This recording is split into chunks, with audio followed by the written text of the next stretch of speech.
Buongiorno, benvenuti in questo workshop online. Credo che non ci siano, mi sentite, non vedo problemi di audio. Un attimo solo.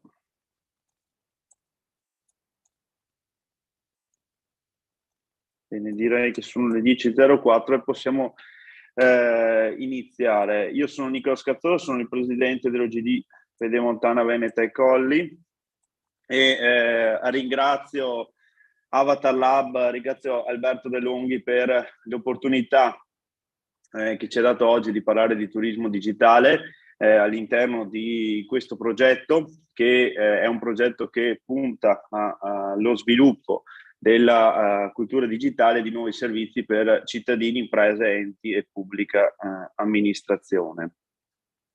Vedo collegata il neoassessore al turismo del Comune di Thiene, Marina Maino. Io la inviterei ad attivare l'audio, ad accendere il microfono per un saluto. Dovrebbe funzionare tutto? Sì.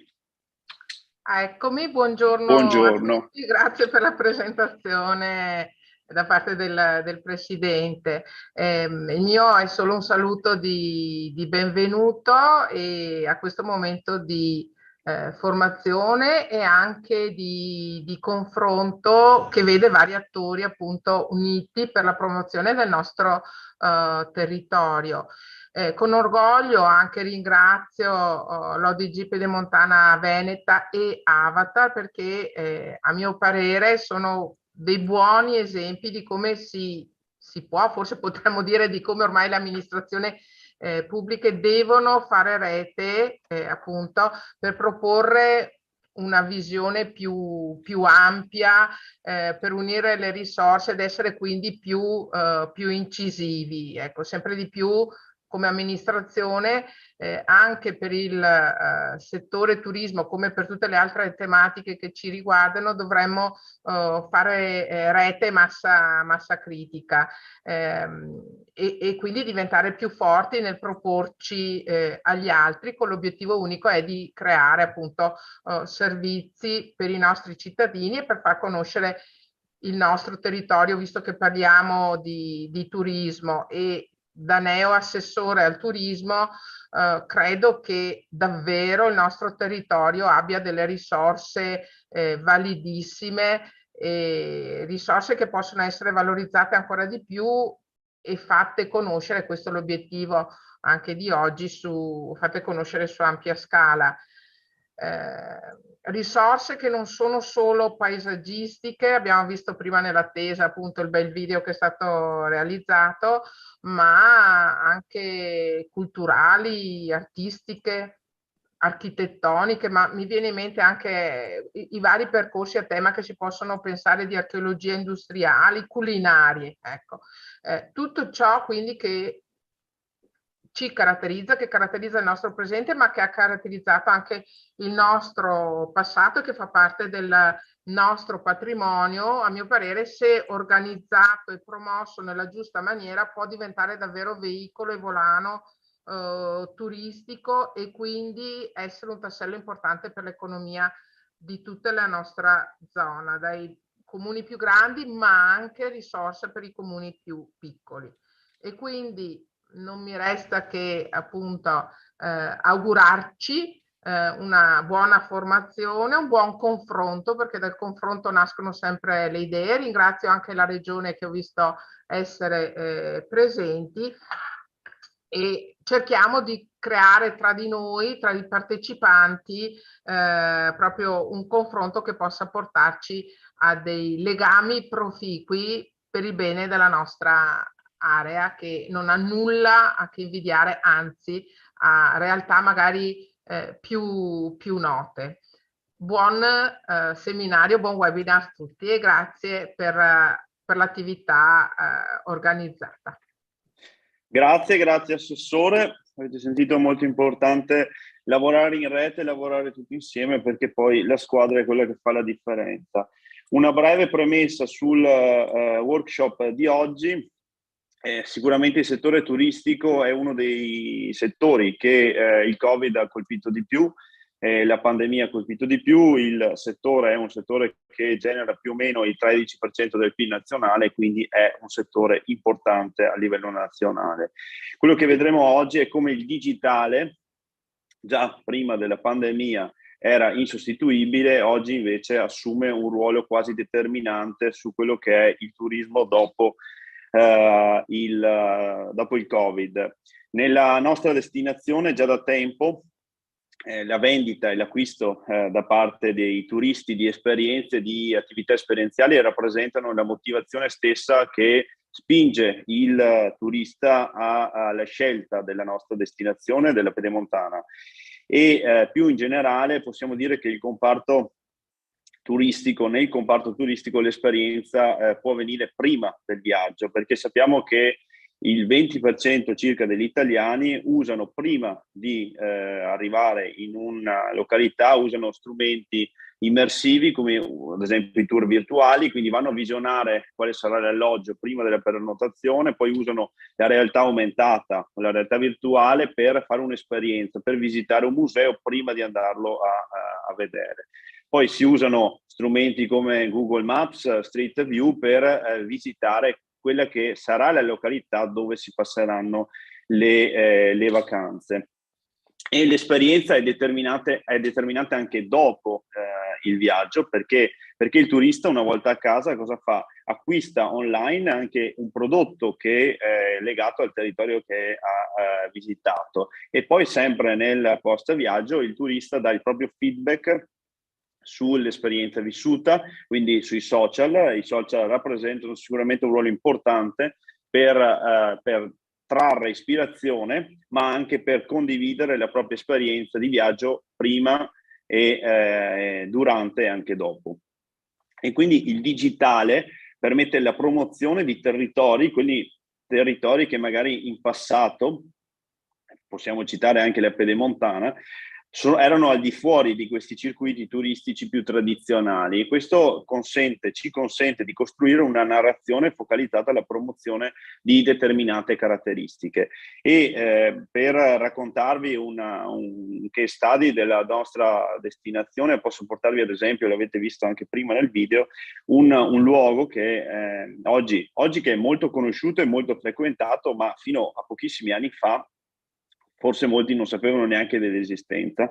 Il Giro delle Maghe di Caltrano, che avete visto a tratti nel video iniziale, è un percorso semplice, è un percorso ad anello, diventato famoso grazie agli investimenti in comunicazione del comune di Caltrano, grazie sempre agli investimenti dei gestori delle maghe, ma anche grazie al video che abbiamo promosso noi della destinazione, grazie a un influencer che è il Veneto Imbruttito, che ha ottenuto migliaia di visualizzazioni nel web, e questo di conseguenza ha generato ulteriore movimento turistico in quella zona. Quindi credo che il digitale possa costituire un modo per promuovere la nostra destinazione, anticipando quello che è il cambiamento e le esigenze del turista, che si muove sulla base dei bisogni, di nuove tendenze, e perché no, perché magari si muove anche grazie a qualche video magari visto su TikTok. Quindi vi presento i relatori dell'incontro.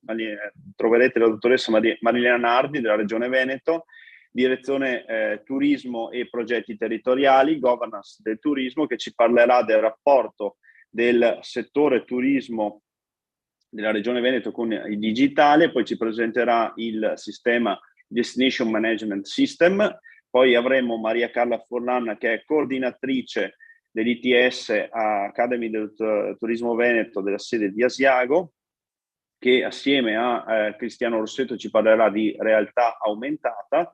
Poi Ilaria Campese della nostra destinazione Pedemontana Veneta College ci parlerà di ICT, web, influencer e turismo esperienziale.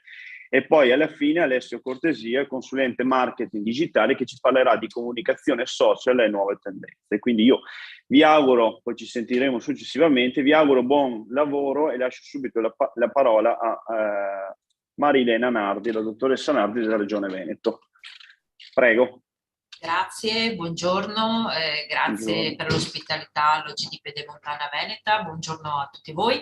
Io sono Nardi Marilena, lavoro con il dottor Stefano Marchioro, l'Ufficio Progetti Territoriali e Governance del Turismo della Direzione Turismo.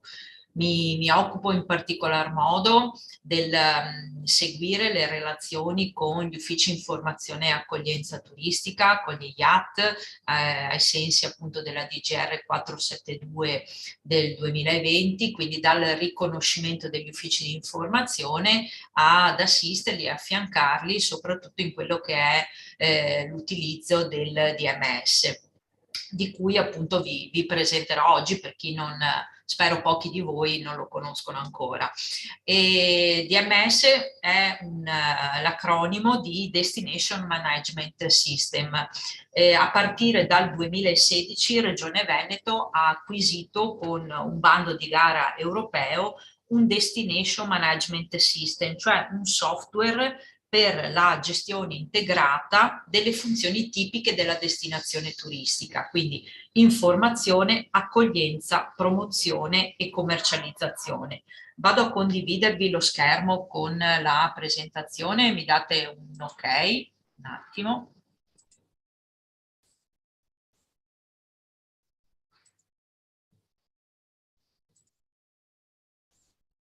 Ecco qua, ci siamo? Sì, Marinella, lo vediamo bene. Sì. Perfetto, grazie. Allora, dicevo, qui vi riporto, diciamo così, un'immagine un po' esemplificativa di quello che può essere inteso per DMS, una sorta di scatolone, diciamo così, dove all'interno vengono inserite tutte quelle che sono le informazioni relative alla destinazione. Vedremo poi anche nel dettaglio che cosa. Perché? Per seguire attraverso l'utilizzo di un unico sistema quella che è la gestione unitaria di tutte le funzioni tipiche, vi dicevo, della destinazione, quindi da informazione, caricamento contenuti, all'accoglienza, all'utilizzo di questi contenuti, alla promozione, quindi andiamo alla distribuzione dei contenuti, alla commercializzazione, quindi valorizzare e vendere quelli che sono i contenuti stessi e attraverso poi una distribuzione attraverso diversi canali per utilità dell'ufficio informazione, attraverso va ad alimentare siti internet ma anche produzione di materiale cartaceo piuttosto che alimentazione di app o altri canali di distribuzione. Quello che è importante che mi preme sottolineare che DMS non è la somma dei dati, DMS è un sistema che crea delle relazioni articolate proprio per andare ad impostare, diciamo così, degli assetti che sono variabili, variano in base alle esigenze della destinazione stessa a cui si rapporta, proprio per soddisfare le specifiche esigenze anche di interoperabilità. Quindi, come vi dicevo, dal 2016 Regione Veneto ha fatto questo bando di gara europeo e ha acquisito il DMS. È stato vinto da Ferratel. Ferratel è un'azienda austriaca che ha fornito appunto questo DMS Deskline 3.0. Ferratel è un'azienda che supporta oltre 4.000 località a livello europeo, soprattutto nella fascia austriaca, tedesca, slovenia, e in Italia, oltre al Veneto, fornisce, solo per citarne alcuni, Trentino Alto Adige e Regione Abruzzo.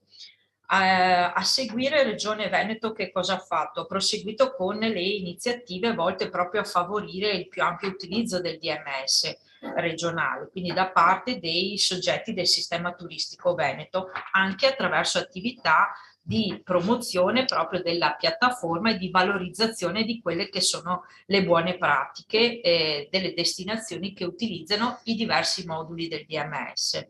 Quindi un unico database, la connessione di quest'ultimo con i principali canali di distribuzione delle informazioni e di commercializzazione dei prodotti turistici. DMS Veneto attualmente permette la diffusione dei contenuti, come vedete appunto anche nella slide, vi dicevo, uffici informazioni, portali territoriali e tematici, applicazioni web, canali commerciali di tutti gli attori del sistema turistico a diversi livelli di governance territoriale. Abbiamo attive oltre 200 integrazioni. ma le interfacce in uso, vedremo ci sono quelle appunto predefinite che viene chiamata TOSC e rilasciata gratuitamente, ma anche vi sono le integrazioni realizzate con web service dai sistemi regionali, esempio il portale Veneto EU di promozione turistica regionale si alimenta in quelle che sono le sezioni eventi e alloggi dal DMS e lo stesso fa il portale Cultura Veneto. Quindi DMS, l'acronimo di Destination Management System, è il presupposto di una destinazione, quindi che va ad individuare quello che è l'ambito di pertinenza della località turistica, quindi si riferisce ad uno spazio geografico ben definito, ad una specifica offerta, una specifica domanda. Management invece sta proprio a sottendere quello che è il sistema di gestione e di coordinamento generale in capo ai soggetti gestori della destinazione, coerente con quella che è la vision proprio che la destinazione si è data. E poi l'SD System, inteso sia come il software che è stato messo a disposizione, ma inteso anche come quell'insieme di relazioni che viene proprio a crearsi tra gli utilizzatori e tra i soggetti stessi della destinazione. Vi dicevo prima, DMS è strumento per informazione, accoglienza, promozione e commercializzazione. Li guardiamo un attimo nel dettaglio. Allora, informazione, DMS come strumento per il caricamento dei dati. Negli anni abbiamo formato oltre 300 operatori abilitati con diversi diritti di interazione. Abbiamo il profilo expert client, cosiddetto il profilo web client, sostanzialmente il primo presuppone l'installazione del programma ed è riconosciuto soprattutto ad amministratori e operatori, mentre l'altro profilo, diciamo così, di web client consente l'accesso tramite un link del proprio browser e soprattutto è rivolto a fornitori di servizi alloggi, di esperienze o gestori anche di punti informativi. Ad oggi abbiamo 82 uffici informazione IAT operativi sul territorio veneto. Ciascun ufficio, proprio in virtù dell'accordo di collaborazione che firma con Regione Veneto, è previsto che vi sia l'utilizzo del DMS, proprio come requisito standard minimo richiesto. Sia chiaro, DMS è uno strumento di lavoro per l'operatore IAT, magari dopo Ilaria vi parlerà e vi porterà anche la sua esperienza sull'utilizzo del DMS, però non è un ulteriore onere posto agli operatori, anzi è uno strumento messo a disposizione per facilitare, è uno strumento che è di per sé flessibile, proprio perché con un unico inserimento io poi posso andare ad aggiornare i dati in più, diciamo così, situazioni in cui il dato stesso viene esportato. È uno strumento flessibile da un punto di vista informativo, proprio perché mi consente quella che vi dicevo prima, l'interoperabilità a diversi livelli, da un livello località fino a salire a un subambito per arrivare a regione e poi appunto stiamo parlando anche con il Ministero, con il TDH, il Tourism Digital Hub, ma è anche uno strumento flessibile dal lato utente, perché l'utente può sia consultare online, quindi l'esposizione dei contenuti nei diversi siti che si alimentano dal DMS, ma anche offline grazie, vedremo poi, ai diversi strumenti che vengono prodotti e messi a disposizione del turista grazie al DMS. Abbiamo quindi sul territorio, vedete tutti i puntini rossi che indicano dove abbiamo uffici IAT riconosciuti, una vera e propria redazione diffusa. L'intera pagina del sito Veneto EU dedicata agli eventi viene proprio alimentata grazie all'operatività degli uffici IAT che secondo determinate modalità vanno a caricare gli eventi con visibilità regionale e quindi permettono di alimentare la sezione eventi di Veneto EU. Una redazione diffusa che però è fatta non solo da operatori IAT, ma anche da fornitori di servizi alloggi e fornitori di servizi esperienze. E qui mi soffermerò un attimino più avanti relativamente proprio ai fornitori di servizi alloggi ed esperienze, riportandovi anche proprio qualche esempio concreto. E poi abbiamo il lato informazione, vi dicevo prima, il caricamento di contenuti. Di quale tipologia di contenuti? Innanzitutto lato eventi. Allora qui abbiamo la possibilità di andare a distinguere i diversi eventi che vengono caricati secondo gli ambiti di rilevanza: locale, città, subambito, regionale, nazione, attraverso la tipologia dell'evento, attraverso quelle che sono le manifestazioni in serie. Faccio un esempio per tutti: un cantine aperte che si svolge in tutto il territorio regionale ovviamente avrà una sua declinazione nella zona Terme e Colli piuttosto che nella zona del Prosecco, piuttosto che nella zona di Breganze, così solo per citarne alcuni, ma io attraverso il DMS ho la possibilità poi di aggregarli sotto l'unico cappello della stessa manifestazione in serie. Altro strumento, diciamo così, di aggregazione è quello dei temi vacanza trasversali. Sono oltre 60 tematismi di viaggio. L'operatore sa che quando carica eventi, ma anche punti di interesse, ma anche materiale informativo, piuttosto che prodotti di alloggi o di esperienze, può flaggarli con uno specifico tema vacanze. Quindi è un ulteriore elemento di catalogazione trasversale a più oggetti. Se mi viene il turista che mi chiede informazioni sul bike, io a 360 gradi sono, attraverso quello specifico tematismo, in grado di dargli una risposta completa sull'evento che si svolge magari nel fine settimana, sul punto di interesse dove andare a noleggiare il bike, piuttosto che al meccanico dove sistemarsi la propria bici, ma anche dargli degli itinerari piuttosto che delle indicazioni su alloggi bike friendly. Quindi rispondo attraverso quello che è un tematismo, in grado, come vi dicevo, di aggregare più oggetti del DMS. Ma DMS è anche, e qui faccio una breve parentesi su quelle che sono le norme redazionali per Veneto EU, cioè qui riguarda gli operatori yacht che sanno che caricando l'evento secondo una determinata modalità questo appare in Veneto EU, quindi è un'ulteriore possibilità riconosciuta grazie al DMS di andare a filtrare, diciamo così, sulla base della rilevanza dell'evento stesso. Ma DMS è anche contenitore per il caricamento di punti di interesse. All'interno vi sono 8 macro tipologie, dal mangiare e bere al tour e sentieri, allo sport e tempo libero, mobilità e traffico, cose da vedere, arte, cultura, eccetera. Con 2 diversi livelli di definizione multipla, si ripresentano gli oltre 60 tematismi vacanze con una notevole capacità relazionale interna, che è dovuta proprio al fatto che io carico una volta sola nella piattaforma, ma consento a più soggetti di accedervi e consento l'esportazione del dato in più siti, app o vedremo totem piuttosto che altri canali. Informazione e caricamento anche dei contenuti relativi alle strutture ricettive. Come vi dicevo, qui un approfondimento particolare legato alle strutture ricettive, perché il DMS si alimenta a sua volta dall'anagrafica ufficiale di Regione Veneto, quindi qui abbiamo un dato che è costantemente aggiornato. L'albergo che comunica in regione un cambio di denominazione, o l'albergo che da 2 stelle passa a un 3 stelle, immediatamente si vede il dato aggiornato nel DMS, e allo stesso modo lo yacht, per fare un esempio, l'operatore quindi in front office è in grado di dare risposte in tempo reale.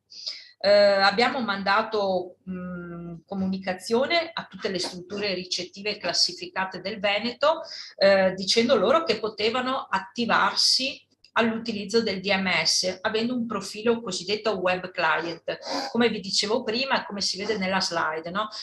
Ciascuna struttura ricettiva classificata può accedere con delle proprie credenziali, quindi appunto attraverso l'accreditamento al sistema, avendo un nome utente e una password, vede nel proprio profilo già le informazioni che arrivano dall'anagrafica ufficiale, che non possono essere modificate perché richiedono proprio una comunicazione ufficiale agli uffici di Regione Veneto, e quindi mi riferisco a denominazione piuttosto che stelle leoni, categoria, apertura o chiusura. Però che cosa può fare in autonomia la struttura ricettiva? Può andare ad inserire quelli che sono i contenuti innanzitutto promozionali, e qui mi riferisco alle immagini piuttosto che alle informazioni descrittive, e sono contenuti che già dal giorno successivo sono online anche su Veneto EU, quindi dico anche perché sono in primis sul sito di destinazione piuttosto che altri siti che vanno a pescare i contenuti alloggi di quella località.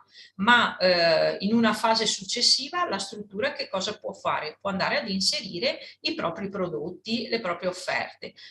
Questo però non singolarmente, diciamo sempre, ma in un'ottica coordinata con quella che è la propria OGD, il proprio marchio d'area, quindi secondo quella che è la strategia che si dà alla destinazione stessa. DMS, oltre a consentire il caricamento di quelli che sono i fornitori di alloggi, consente anche il caricamento dei fornitori e dei prodotti, esperienze o servizi aggiuntivi. Anche qui con diverse classificazioni per tipologia di attività, di esperienza, la possibilità di gestire da quello che sono i dati proprio di base, come vedete qui nell'esempio, ma andare anche a gestire proprio il prodotto, sia esso la visita guidata piuttosto che l'escursione, il noleggio bike, la possibilità di aggregarli attraverso specifici gruppi marketing. Anche qui i 60 tematismi, come vi dicevo prima, strumento che permette una consultazione e la possibilità di aggregare oggetti diversi, ma anche poi andare ad inserire descrizioni e campi in relazione alle specifiche attività. Passiamo quindi all'altra funzione di DMS. DMS è strumento per l'utilizzo dei dati, per l'accoglienza. Allora l'ufficio IAT, attraverso appunto la consultazione del DMS, può produrre contenuti sempre aggiornati relativamente alla propria destinazione, ma è in grado anche di consultare contenuti delle altre destinazioni del Veneto, e quindi questo è l'ulteriore vantaggio dell'utilizzo di un'unica piattaforma. Io che sono a IAT Tiene posso dare risposte al mio utente anche su eventi, punti di interesse o quant'altro che riguardano ad esempio Vicenza, grazie alla consultazione della piattaforma, grazie ai contenuti caricati da IAT Vicenza, piuttosto che sull'altopiano, piuttosto che Verona o Padova. Quindi la possibilità di andare a semplificare i processi, di dare delle risposte articolate e filtrate in base alle esigenze specifiche del turista. Multilingua, DMS supporta 13 lingue, la profilazione degli ospiti, anche questa fondamentale, quindi idonea poi ad eventuali campagne che si vogliono realizzare specifiche. Per parlare poi di interoperabilità, multidestinazione, la possibilità, come vi dicevo prima, come vedete nell'esempio, di realizzare delle specifiche reportistiche, delle specifiche esportazioni. Vedremo come ad esempio quello che è un semplice calendario manifestazioni, ma con un layout coordinato con quella che è la stessa brochure regionale, perché vedete degli header dei calendari manifestazioni realizzati in linea con le brochure regionali, quindi sempre con questa intestazione e con i dati a fondo, logo Veneto EU e dati dello IAT di riferimento, e tutti gli eventi che provengono appunto dal DMS. Questi sono alcuni esempi di destinazione, come vedete anche la possibilità di estrazione in lingua, ma anche reportistica che può riguardare appunto punti di interesse piuttosto che alloggi, cioè tutto quello che io ho inserito nel contenitore vado qui ad estrarlo in base alle specifiche esigenze dell'ufficio o del turista stesso che mi chiede informazioni sulla destinazione. DMS è anche strumento di consultazione per gli infopoint. Gli infopoint sono, sappiamo, diversi da quello che è un ufficio informazione e accoglienza turistica. L'Infopoint per sua natura è un soggetto che esercita un pubblico esercizio, quindi può essere l'edicola, può essere il bar piuttosto che il noleggio bike, che però si trova a determinati casi anche gli viene chiesto, diciamo, informazioni sulla destinazione turistica. Ecco che allo stato attuale abbiamo 200 infopoint riconosciuti sul territorio, l'ultimo in collaborazione con la concessione Autostrade Venete è stato riconosciuto ad Arino Est. E che cosa fanno? Loro possono accedere a tutti i contenuti di quelle che sono, di quella che è la destinazione di riferimento, ma anche l'intero territorio veneto. Qual è il vantaggio in più? Che non devono andare a cercare in 20.000 siti l'informazione, non devono chiedersi quale sia l'informazione aggiornata, perché è quella che trovano all'interno del DMS grazie proprio all'attività di caricamento posta in essere dagli uffici che per loro, dagli uffici informazione e accoglienza turistica, che per loro natura sono tenuti proprio al caricamento. Quindi l'Infopoint come una rete integrativa rispetto a quella di accoglienza degli uffici IAT e come in grado appunto di rispondere ulteriormente alle esigenze del turista grazie all'accesso al DMS. Passiamo quindi a quella che è la promozione e quindi lo strumento DMS per la distribuzione dei dati. Vi dicevo prima, oltre 200 integrazioni attive con il portale turistico regionale Veneto EU, che pesca dal DMS sia i contenuti legati agli eventi però con visibilità regionale, e anche relativamente ai contenuti alloggi. Ma il DMS alimenta anche siti web di destinazione di marchi d'area, alimenta portali tematici provinciali, abbiamo una collaborazione appunto con gli uffici cultura delle province nell'ambito del progetto Rete Eventi. Anche loro sono soggetti formati che caricano contenuti nel DMS, limitatamente ai contenuti eventi, ma che anche loro visualizzano nei propri siti contenuti che arrivano. Quindi cioè non c'è più chi carica per il sito della cultura, il sito della provincia, il sito del comune, Alimenta Veneto EU, un unico caricamento, un'unica piattaforma, e poi l'esportazione secondo quello che sono i contenuti che io desidero nel mio sito. Ma anche portale regionale cultura. Infatti il portale Cultura Veneto è alimentato dal DMS, anche app turistiche nazionali e info totem. Allora qui apro una parentesi su quelli che vedete qui, che sono i TOSC. TOSC che cos'è? TOSC è l'acronimo di Tourist Online Service Concentrator. Sostanzialmente è una pagina, un modulo web che visualizza e distribuisce online tutti i contenuti che provengono dal DMS. La cornice rimane quella del sito ospitante, all'interno viene inserito un codice che noi diamo gratuitamente di 10 righe, tempo di integrazione 10 minuti, 15 non di più, che fa emergere quelli che sono i contenuti propri provenienti dal DMS. Ovviamente secondo le esigenze, fammi vedere tutti i contenuti di queste località, fammi vedere solo i contenuti filtrati, e l'altro giorno abbiamo fatto un TOSC per la Treviso Ostiglia, per un festival, quindi limitati a quel festival.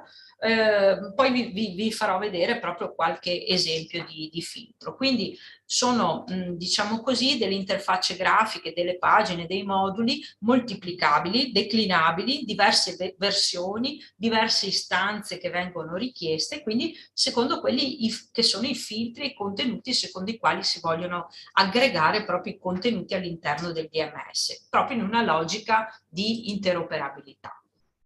Ma DMS è anche strumento per la commercializzazione, quindi strumento per la valorizzazione e la vendita dei dati. Qui appunto riporto quelle che sono il prodotto relativo appunto alla disponibilità degli alloggi, quindi lista alloggi, andiamo da un'anagrafica che, come vi dicevo, arriva direttamente dall'anagrafica ufficiale di Regione Veneto. alla possibilità di gestire appunto quella che è la disponibilità per arrivare alla prenotazione, quindi dall'offribile, quindi con un contatto successivo alla struttura ricettiva, ad arrivare proprio alla prenotabilità, quindi con la prenotazione diretta. DMS si interfaccia con oltre 100 channel manager, quindi con la possibilità di andare a collegare con il gestionale proprio della struttura ricettiva, ma la possibilità di commercializzare attraverso DMS anche esperienze della destinazione, del marchio d'area. Abbiamo appunto collaborazioni con i vari club di prodotto, reti di impresa, consorzi turistici, strade del vino. Passo quindi a farvi vedere un po' le destinazioni del Veneto, come hanno integrato. Valpolicella è un sottoambito di destinazione, il 13 è stata presentata appunto la nuova fondazione Garda Verona, e che riunisce appunto le due destinazioni Garda Verona, per la gestione delle due destinazioni Garda Verona e dei 4 sottoambiti Valpolicella, Soave, Pianura dei Dogi e Lessinia. Questo è il sito di destinazione di Valpolicella, dove all'interno sono state inserite quelle che sono le esperienze. Qui vi riporto questo a scuola di pasta fresca da Caprini, ma la sottoambito Valpolicella è all'interno della macro destinazione Verona.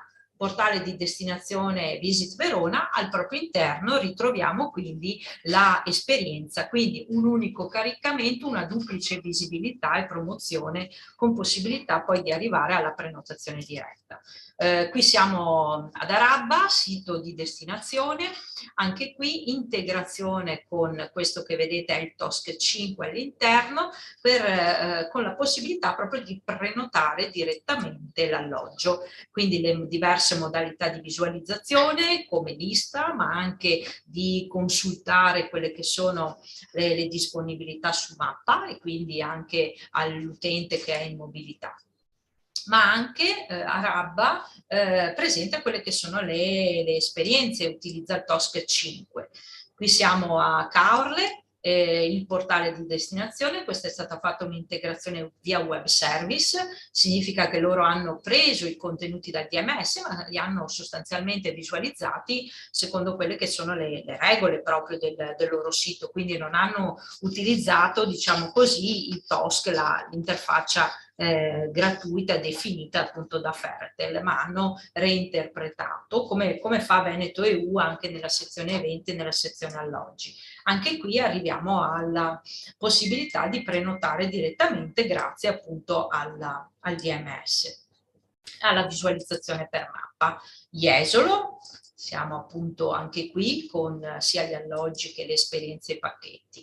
Qui vi riporto un po' l'esempio, no, della struttura ricettiva presente nel sito di destinazione, ma un unico caricamento mi permette la visualizzazione anche nel portale di promozione turistica regionale Veneto EU, piuttosto che l'integrazione di TOSC con i club di prodotto. Questo è Cycling in the Venice Garden, legato appunto ad una rete di impresa legata al prodotto bike. Qui sono state realizzati delle specifiche appunto offerte legate agli alloggi, ma anche, questo è un altro esempio relativo a una collaborazione che abbiamo con ABAV, l'associazione B&B Alloggi Turistici Appartamenti del Veneto. Anche loro vanno a pescare quelle che sono le strutture ricettive ovviamente affiliate ad ABAV e a seguirle in quella che è l'implementazione dei contenuti delle strutture, sia dal lato promozionale che dal lato commerciale. Qui siamo su Cortina. Poi è stato realizzato uno specifico TOSC in relazione proprio a delle offerte legate al passaggio del Giro d'Italia, della Corsa Rosa, e quindi alla tappa su Cortina.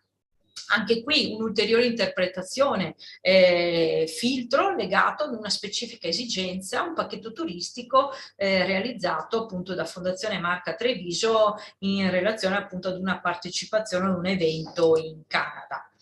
Come vi dicevo, il sistema permette diversi livelli di gestire i contenuti su diversi livelli di destinazione.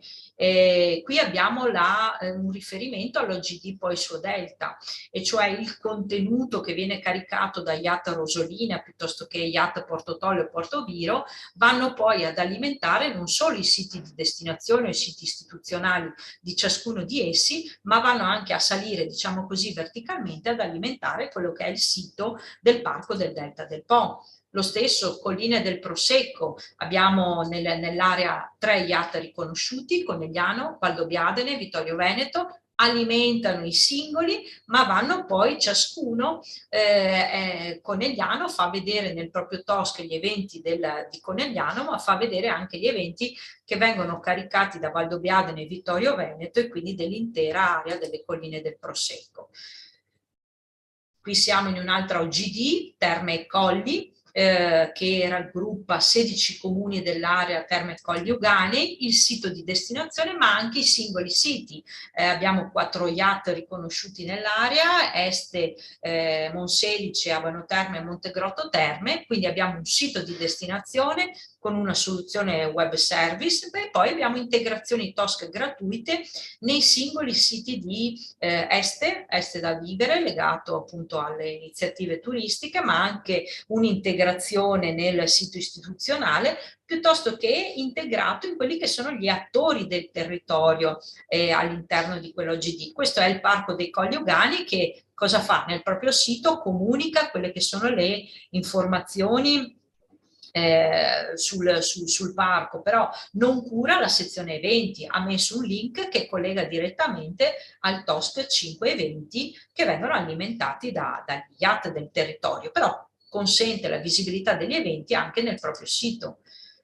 Altri esempi di livelli di destinazione, DMO Dolomiti, quindi qui siamo a Marmolada, siamo Dolomiti Prealpi, a Rabba, piuttosto che Promo Falcade. Anche qui siamo nel Vicentino, allora abbiamo appunto Pedemontana, Vicenza ma anche località Bassano del Grappa che ha integrato appunto TOSC 5, piuttosto che andiamo nel sito appunto del Altopiano Asiago, e qui siamo su Roana. Piuttosto che la possibilità di integrare il TOSC da parte degli attori del ricettivo, cioè la struttura ricettiva può nel proprio sito integrare il TOSC che è a disposizione della destinazione stessa. Qui ad esempio vi riporto, questo è un bed and breakfast che si trova tra Padova e Vicenza. I TOSC sono disponibili gratuitamente. Cosa ha fatto? Ha una pagina, eventi del territorio di Padova, eventi del territorio di Vicenza. I TOSC sono già pronti per la destinazione, contengono tutti i contenuti eventi in questo caso, e che cosa ha fatto la struttura? Ha copiato quel codice di 10 righe e permette al proprio utente, quando va a consultare la struttura, di vedere anche cosa c'è, quali iniziative ci sono nel territorio. Ma anche la possibilità di gestire appunto i contenuti da DMS da parte di club di prodotto e quindi legati a specifici tematismi. Qui abbiamo Prosecco Hills, questa appunto era un'esperienza con Slow Venice. Qui siamo sul Brent, anche qui legato al bike. E qui l'integrazione con Cultura che vi dicevo prima, quindi dal portale Cultura, ma vedete anche i singoli TOSC integrati nei siti Cultura di Città Metropolitana Venezia, Treviso, vedete Rovigo, Padova, solo per citarne alcuni, con le Proloco anche qui. E qui gli esempi proprio dell'unico caricamento, cioè io posso vedere l'evento nel mio sito di destinazione. Qui vi riporto un esempio su Cavallino, nel sito di Cavallino, ma lo vedo anche in Cultura Veneta, in Veneto EU, nell'app, questa è Tourist Office App, piuttosto che nell'app Veneto Around Me, a cui stiamo lavorando, appunto, che si alimenta dai contenuti di DMS. Quindi un unico caricamento. In questo esempio abbiamo già 5, diciamo così, situazioni in cui viene presentato. Un altro esempio qui era un evento sul Delta, Questo è un esempio che vi riporto, appunto riguarda un po' quelle che fa l'Ufficio Informazioni e Accoglienza Turistica, quindi la possibilità di elaborare calendari eventi, di alimentare il sito, ma laddove appunto l'ufficio sia chiuso mette fuori quello che è il calendario eventi con il QR che reindirizza direttamente al TOSC. Questo è l'esempio di Bassano che usa anche, diciamo, come incalcia la propria mail, sempre il collegamento diretto agli eventi, quindi costantemente aggiornato sostanzialmente sui contenuti. Questo è l'esempio di un blog di Padova, quindi un blog locale che dà informazioni sulla destinazione Padova un po' in maniera informale, non segue la parte eventi, si è integrato il TOSC e quindi ce l'ha alimentata direttamente e aggiornata grazie all'attività dello IAT. Lo stesso con Confesercenti Veneto Centrale, anche qui ha fatto l'integrazione eventi su Padova, eventi su Vicenza.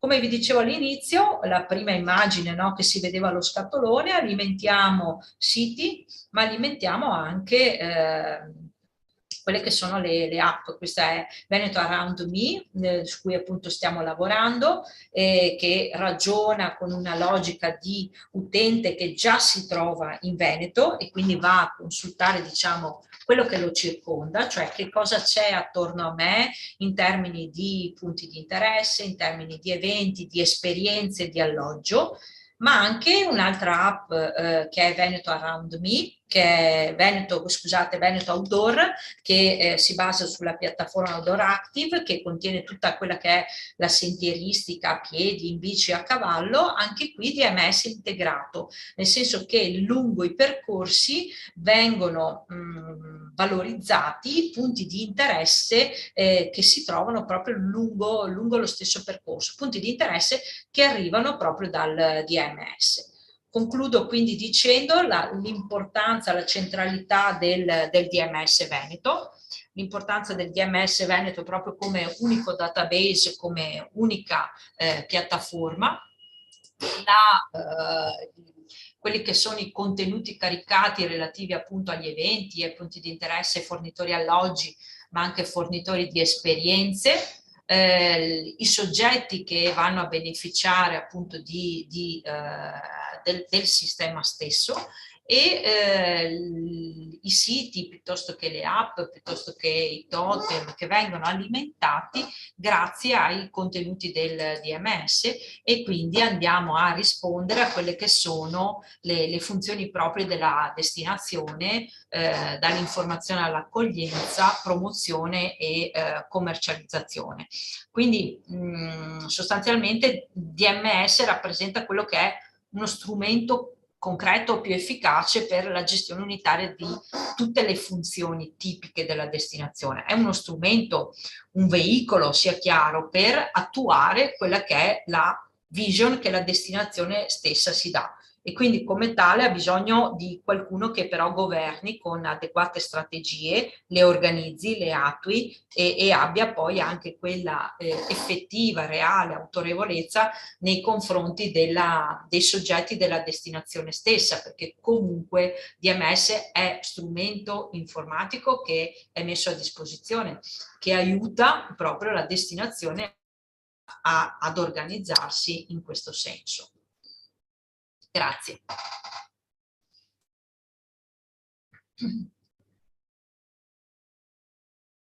Grazie alla dottoressa Nardi della spiegazione e dell'utilizzo del DMS.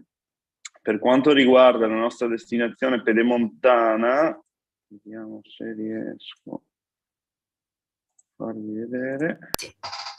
Questo è il sito internet che è visitepedemontana.com e all'interno del... Grazie alla dottoressa Nardi della spiegazione e dell'utilizzo del DMS. Stupendo. Bene, c'era un doppio. Ok. Adesso dovrebbe funzionare tutto.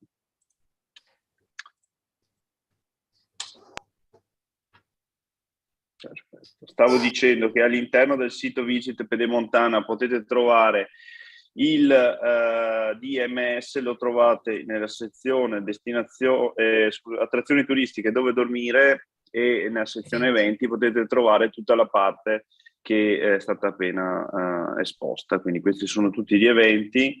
Poi avete le attrazioni turistiche e poi avete anche dove dormire, e anche qui potete filtrarle e dividerle per comuni, per località. E poi abbiamo anche la sessione riguardante le curiosità e le news, che sono alcune sono degli articoli degli approfondimenti. Quindi lascerei la parola alla dottoressa Carla Furlan, la coordinatrice dell'ITS. Ok, vediamo se funziona l'audio. Eccomi.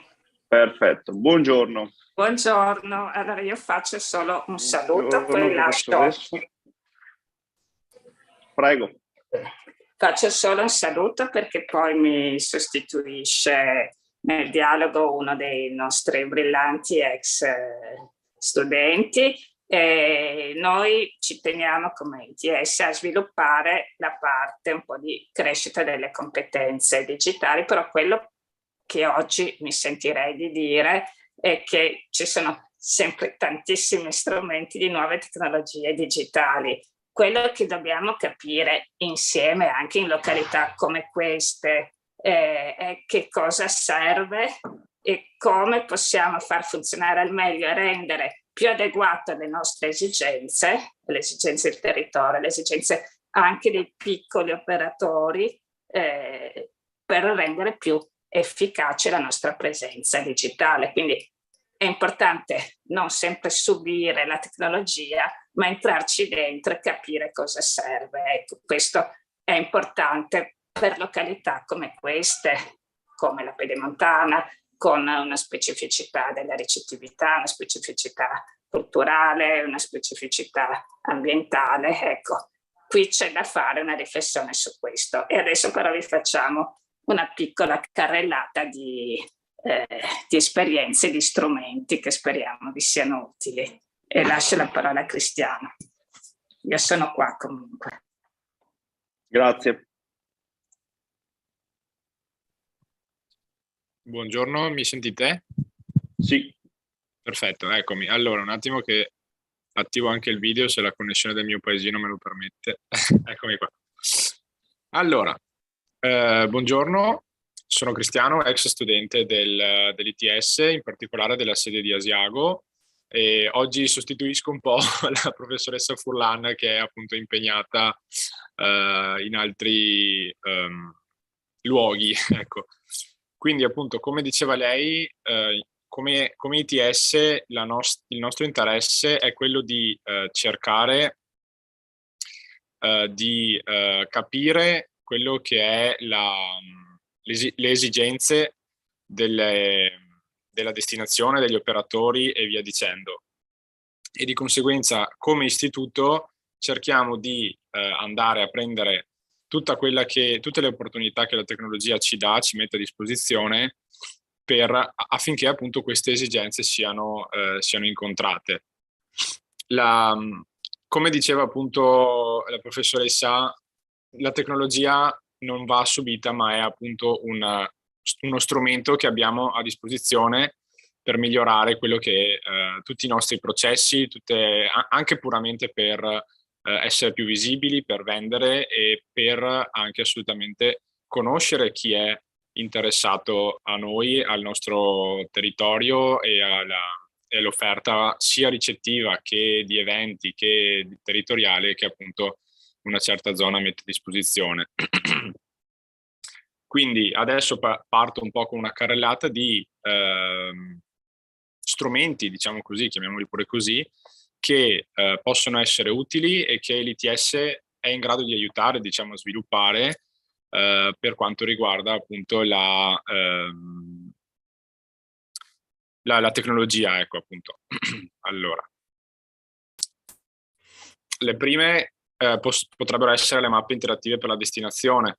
Quindi, come diceva anche il presidente Cazzola all'inizio, tutte quelle mappe anche basate basilarmente su Google Maps, ma come anche tutte quelle che sono quella rete sentieristica presente all'interno di Veneto Outdoor, per esempio, come appunto che ha appena descritto anche la dottoressa Nardi.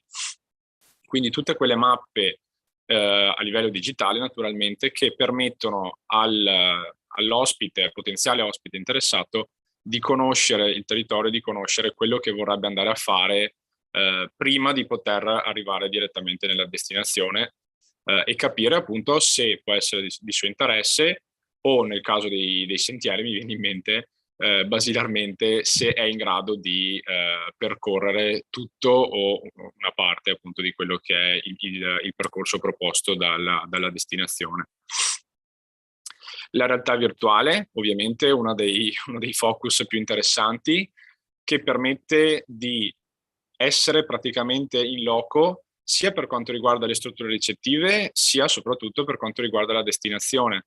Quindi, al di là della realtà virtuale tramite visori, cose che al momento non tutti hanno a disposizione, anche basilarmente quella simil Street View appunto di Google permette appunto all'ospite, potenziale sempre ospite, di essere lì sul luogo, di capire sia se una struttura ricettiva fa per lui o per lei, visitando fisicamente, non fisicamente ma virtualmente appunto questa struttura, sia ovviamente per quanto riguarda la destinazione.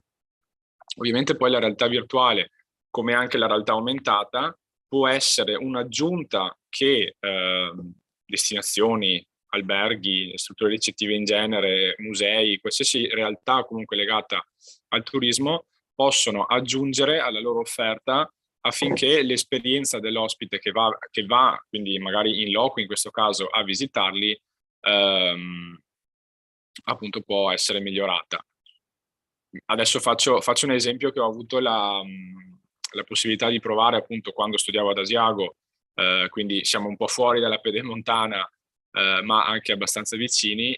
Ad esempio era il caso del Museo Archeologico dei Sette Comuni, dove attraverso la realtà aumentata portava i propri ospiti, in questo caso la mia classe, quindi me e i miei compagni, all'interno di un sito archeologico protetto, e tramite la realtà aumentata, quindi ausilio di device elettronici che potevano essere sia lo smartphone che uno ha in tasca, sia dei tablet o qualcosa del genere che il museo stesso forniva, poteva fare in modo di essere direttamente all'interno di questo sito archeologico di oltre 1000 anni fa, quindi vedere come si sviluppava quell'insediamento umano, in particolare al Bostel di Rozzo, e appunto permetteva di dare una visione più completa e ulteriore appunto a quello che era l'offerta che questo stesso museo aveva, al di là dei classici, tra virgolette, reperti, testimonianze storiche e via dicendo. Chatbot e concierge digitali invece possono essere tutti quegli strumenti che all'interno in particolare di un sito, possono aiutare l'ospite o guidare il potenziale ospite verso una certa scelta. Ad esempio, sul sito della Pedemontana, che appunto abbiamo appena visto, un potenziale ospite deve fare una ricerca oppure deve cercare qualcosa, quindi non c'è soltanto la sezione relativa agli alloggi, per esempio, o agli eventi, ma c'è anche una chat praticamente elettronica, quindi che funziona tramite l'intelligenza artificiale, che cerca di guidare l'ospite nella scelta e nell'esplorazione del sito. Sono degli strumenti che si costruiscono in primis con l'intervento umano, naturalmente, e in secondo luogo, grazie appunto all'intelligenza artificiale, il chatbot colleziona quelle che sono tutte le domande e le questioni che vengono poste più spesso e poi elabora, diciamo, delle risposte sempre nuove in modo da rispondere nella maniera più esaustiva possibile a qualsiasi domanda che un ospite potenziale può porre. Stessa cosa ovviamente vale nel caso di una struttura ricettiva. aggiungendo il fatto che il concierge digitale permette anche di procedere direttamente alla prenotazione tramite una chat sul sito o anche una più banale, tra virgolette, chat su WhatsApp o su Telegram o una qualsiasi applicazione appunto di messaggistica. I booking engine, come abbiamo in realtà appena visto anche dal DMS, sono tutti quegli strumenti che permettono sia a una struttura ricettiva sia a una destinazione per quanto riguarda gli eventi o delle organizzazioni o qualcosa di prenotare e già pagare una camera, un evento appunto, un'organizzazione sportiva, un'uscita che una guida organizza e via dicendo. Quindi permette in totale automazione di scegliere, vedere la disponibilità dell'evento, della camera che sia, prenotare e ricevere subito la conferma senza alcun intervento appunto a livello puramente umano, diciamo così. Poi le applicazioni per il self-check-in e il self-access, questo è più specifico invece per le strutture ricettive, sono tutte quelle applicazioni sia su siti web ma in particolare su smartphone che permettono all'ospite che ha prenotato una camera, in questo caso, di sia registrarsi, quindi l'auto check-in in pratica, quindi per velocizzare i processi quando appunto l'ospite arriva nella struttura, sia anche di ottenere il self-access in inglese, quindi l'accesso alla camera senza nemmeno passare per la reception, per esempio, quindi tramite anche l'ausilio di serrature intelligenti, la tecnologia NFC, che è basilmente quella che si usa anche per pagare con il telefono in qualsiasi negozio di base. I CRM, quindi Customer Relationship Management, sono quegli strumenti in più, diciamo ulteriori, che qualsiasi struttura ricettiva, ma anche qualsiasi destinazione può utilizzare per comunicare con dei propri ospiti potenziali, appunto. Basilarmente, un ospite che fa una richiesta di qualsiasi tipo, tramite mail, tramite messaggio, tramite qualsiasi cosa, appunto, riceve una risposta personalizzata, ma soprattutto personalizzata sulla base della destinazione della struttura che ha contattato. Per esempio, non so, probabilmente è capitato a tutti di chiedere della disponibilità ad una struttura e la struttura gli rispondeva con questa bellissima mail piena di immagini, piena di cose, con tutte le informazioni di cui appunto l'ospite aveva bisogno e anche con la possibilità di nuovo di poter prenotare la camera o l'evento nel caso di una destinazione a cui il potenziale ospite appunto è interessato. Il Channel Manager, come appunto abbiamo anche appena visto di nuovo dalla presentazione della dottoressa Nardi, è quello strumento che permette di unificare e gestire tramite un'unica piattaforma praticamente tutti quelli che sono i diversi canali di vendita, sia a livello di destinazione naturalmente, sia a livello anche qui della struttura ricettiva che può avere tutti i vari canali di vendita, come può essere il proprio sito web, la propria applicazione, i portali online come Booking, per citare il più famoso appunto. E poi si passa non solo quindi agli strumenti che permettono di farsi conoscere e di semplificare l'esperienza all'ospite, ma a tutti quegli strumenti che permettono di conoscere lo stesso ospite, quindi il data science e il data analysis. Quindi sono tutte quelle applicazioni che vengono inserite di solito appunto all'interno dei siti web, delle applicazioni e via dicendo, che permettono di collezionare i dati delle preferenze di quelli che sono gli ospiti che navigano sul nostro sito, sulle nostre applicazioni, permettono appunto di collezionare tutti i dati delle loro preferenze, rielaborare i dati e poi capire quale preferenza, cosa cerca il nostro ospite potenziale e appunto anche capire qual è l'ospite a cui noi desideriamo rivolgerci, perché magari una destinazione, una struttura ricettiva o un certo tipo di evento vuole rivolgersi soltanto a un certo tipo di pubblico potenziale, appunto. Google Analytics, per esempio, è uno di quegli strumenti che permette di raccogliere tutte queste preferenze.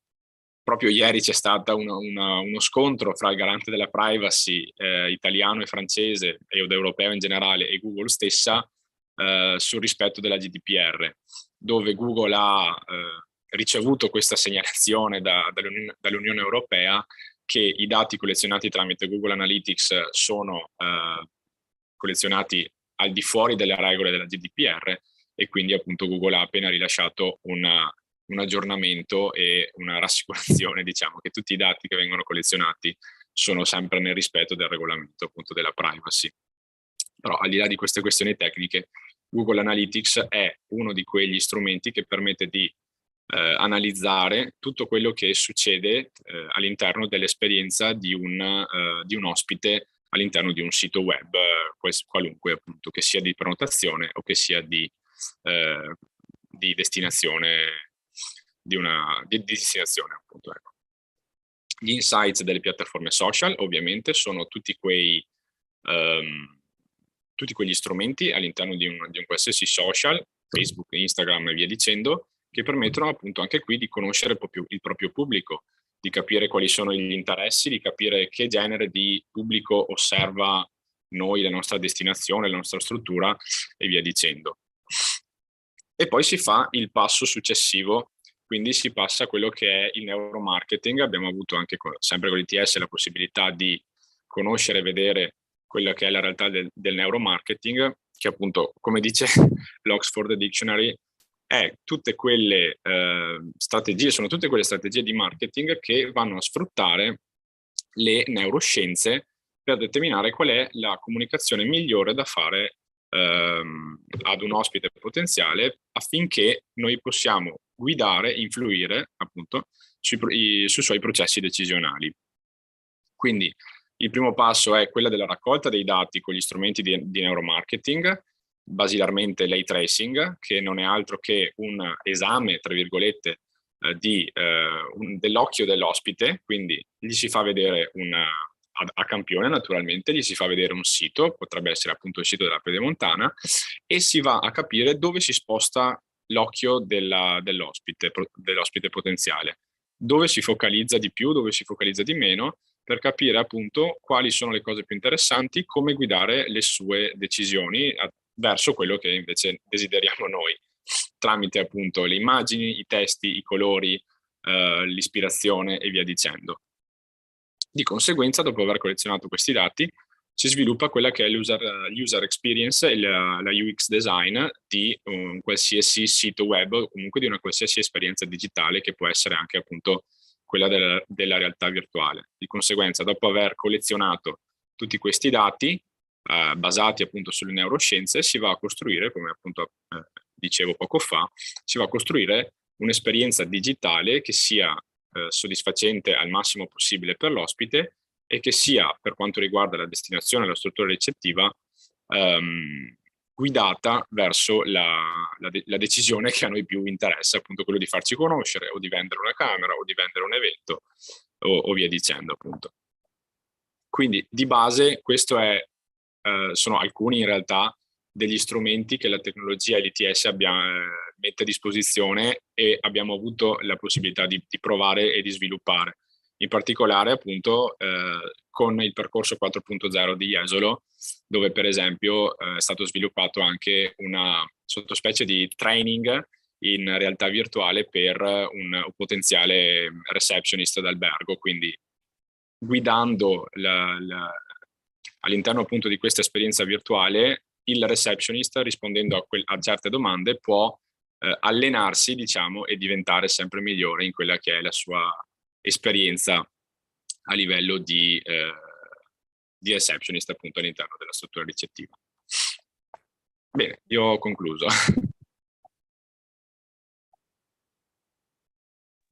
Grazie all'ITS, grazie a Cristiano di queste interessanti informazioni.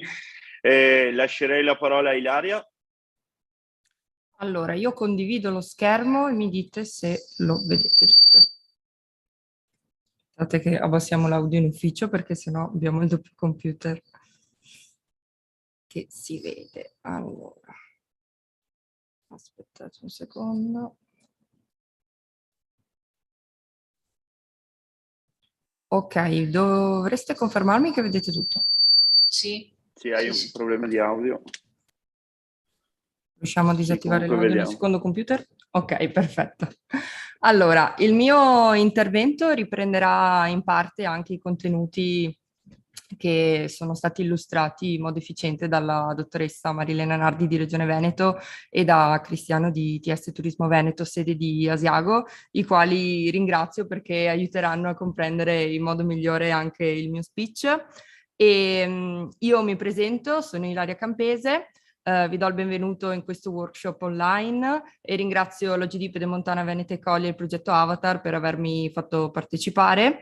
Come diceva Marilena, io appunto collaboro con OGD Pedemontana Veneta Colli, in modo particolare sono attiva nell'ufficio IAT di Tiene e il mio ruolo principale è quello appunto di occuparmi di promozione, comunicazione turistica, promozione, front office, fiere e quant'altro. E quindi parte delle mie ore giornaliere vengono proprio investite nel caricamento online di quelli che sono gli eventi, punti di interesse.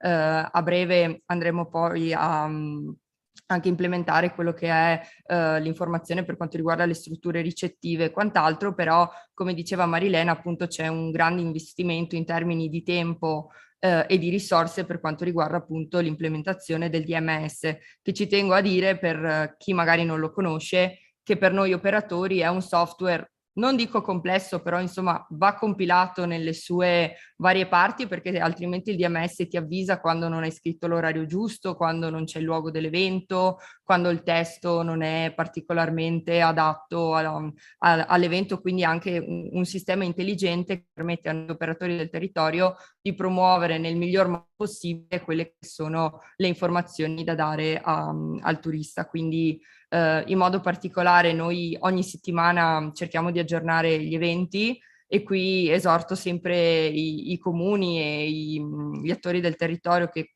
qualora abbiano attività da segnalare, eventi, iniziative, manifestazioni che ce li mandano anche per tempo, così noi abbiamo tutta la possibilità di caricarli nel DMS, eventi che poi voi vedete nel sito, perché per voi in realtà giustamente è un sito internet, e poi dare anche il giusto peso all'attività di promozione che richiede il suo tempo. Quindi sicuramente sì, poi ci sono sicuramente chi è più attivo che ci invia gli eventi con il giusto anticipo, che ce li segnala e quant'altro, però ecco chiediamo sempre di inviare locandine, immagini, testi, perché più si collabora, più efficiente viene anche proprio l'attività di promozione nei vari canali dell'OGD, che sono insomma svariati, dal sito al servizio di WhatsApp e Telegram, alla newsletter, alle pagine social, al front office quando appunto gli utenti vengono qui in ufficio e ci chiedono le manifestazioni. Quindi ecco, chiedo sempre di lavorare in ottica di rete per fare un lavoro migliore, dare un'immagine migliore ed essere il più organizzati possibili. Ok, io invece vi parlerò di turismo digitale, nuove tecnologie in senso lato. Il mio speech viene ripreso con affetto dai miei studi universitari di Padova e Venezia, studi turistici, in modo particolare dal professor Marchioro, dal professor Camatti e dalla professoressa Zollo. Intanto parliamo di ICT nel turismo, però è giusto dare una definizione a quelle che sono le ICT. Le ICT non è altro che l'insieme delle tecnologie che consentono il trattamento e lo scambio di informazioni in formato digitale. Information and Communication Technologies. Utilizziamo il termine inglese perché rende un po' di più le idee, però diciamo che potremo scrivere nuove tecnologie tranquillamente. Ovviamente internet da quando è arrivato nelle nostre vite ha sicuramente cambiato quelli che sono i modi, i tempi e i canali attraverso i quali noi operatori turistici riusciamo a dialogare, informare, vendere i propri prodotti, promuoverci con gli utenti, con i turisti e lo stesso il modo in cui i turisti entrano in contatto con la destinazione. Quindi sicuramente una grande innovazione, un grande strumento. E poi nella storia è diventato sempre di più accessibile, è uno strumento alla portata di tutti, è uno strumento semplice da usare e soprattutto sempre più nel corso della storia è diventato portatile.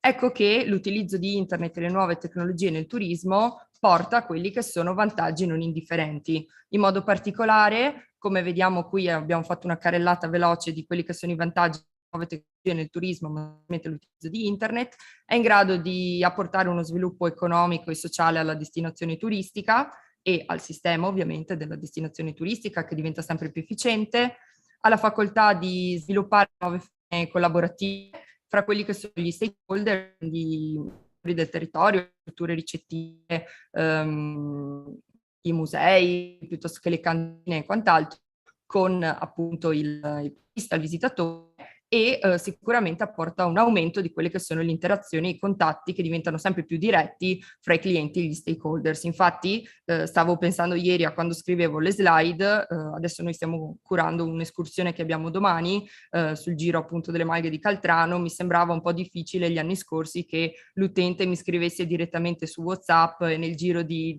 5 minuti avessimo già accordato i prezzi, il costo, le intolleranze, il dove, il quando, il come e il perché. Quindi sempre più un'interazione diretta e un aumento ecco, di interazioni, perché riusciamo nello stesso tempo a comunicare con utenti diversi e turisti diversi.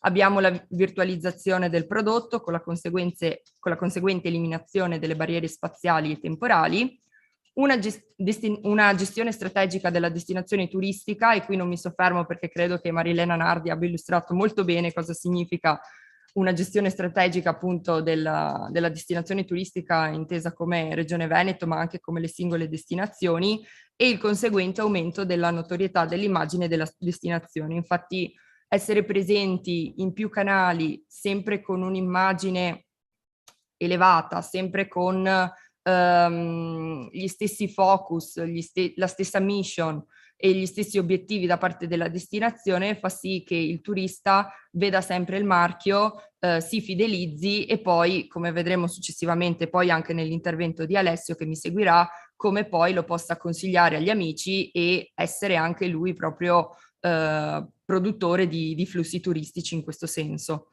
Le ICT sono un vantaggio per la comunicazione e la promozione della destinazione turistica, ovviamente. Sono anche in grado di creare nuovi modelli di business. Io adesso qui nelle slide ho indicato quello della sharing economy perché si sta sviluppando molto all'interno delle nostre città, ma credo che ce ne siano diversi da poter illustrare. C'è un aumento di audience e l'ingresso a nuovi mercati da parte delle destinazioni turistiche, mercati che magari qualche tempo fa erano addirittura impensabili. E in modo particolare intendo anche per quanto riguarda le piccole imprese, in quanto oggi hanno una capacità maggiore di poter entrare in diversi mercati, mentre una volta magari erano solo i colossi che avevano la facoltà di poterlo fare per risorse ovviamente maggiori. C'è una risposta migliore alle richieste degli utenti, come diceva prima Marilena, siamo in grado di dare risposte personalizzate, ma come diceva anche Cristiano nelle mail, ad esempio con delle foto particolari, rispondendo a delle richieste specifiche, quindi costruire il pacchetto in base alle necessità e alle esigenze proprio del turista che ci troviamo davanti o dall'altra parte del computer. Ed è anche un vantaggio per essere appunto, come dicevamo prima, un canale distributivo diretto con politiche di prezzo dinamiche e flessibili e consentono a tutti di essere online. Qui vi ho segnato alcune tappe dell'evoluzione del turismo, non mi soffermo, è solamente una classificazione molto macro, diciamo, perché poi sicuramente quando parliamo di studi turistici ci sono delle classificazioni interne che sono sicuramente più dettagliate di questa. Ecco, volevo solo farvi vedere come si parla di prototurismo e quindi già dall'antichità facevamo turismo, fra virgolette, senza saperlo, e come al giorno d'oggi parliamo di nomadi digitali, di travel app e nell'immediato futuro anche dei viaggiatori supersonic, che è un fenomeno di cui pensiamo essere tanto lontani, ma come vedremo viaggiare, ecco, fare il giro della Terra dall'alto nello spazio sarà sicuramente una delle innovazioni che avverranno nel breve tempo. Ecco, le ICT sono presenti in tutte le fasi della vacanza. Ecco che per noi destinazione turistica è essenziale essere presenti in tutte le fasi della vacanza e comunicare con il visitatore, perché qui nello schema di sinistra potete vedere le varie fasi della vacanza. Partiamo da un dreaming, da un inspiration, quindi quella fase che sicuramente è capitato anche a voi in cui tutto è possibile. nel senso andate a immaginare il viaggio dell'estate 2023, oh che bello, vado in Giappone, vado in Australia, vado in Canada, vado in Italia, tutto è possibile e il lavoro che si fa solitamente è quello di andare su Google, magari oppure qualche pagina Instagram, qualche profilo, vedere le foto di chi c'è già stato, vedere le foto delle destinazioni turistiche, vedere quelle foto che ispirano proprio la nostra vacanza e quindi dire vado qui perché effettivamente vedo una cosa che mi piace e mi piacerebbe fortemente essere lì. E quindi ecco che nella consultazione online da parte del turista è essenziale essere presenti, quantomeno.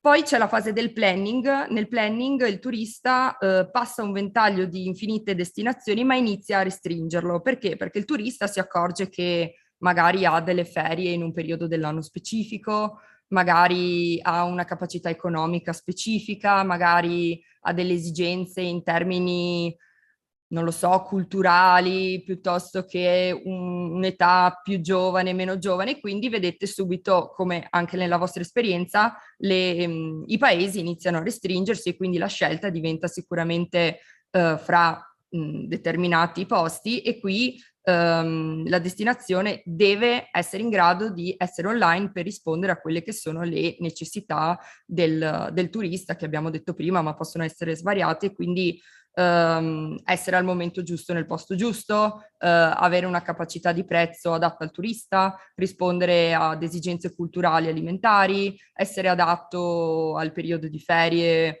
o alle esperienze da vivere in loco e insomma quantomeno ecco, rispondere a quelle che sono le aspettative del turista.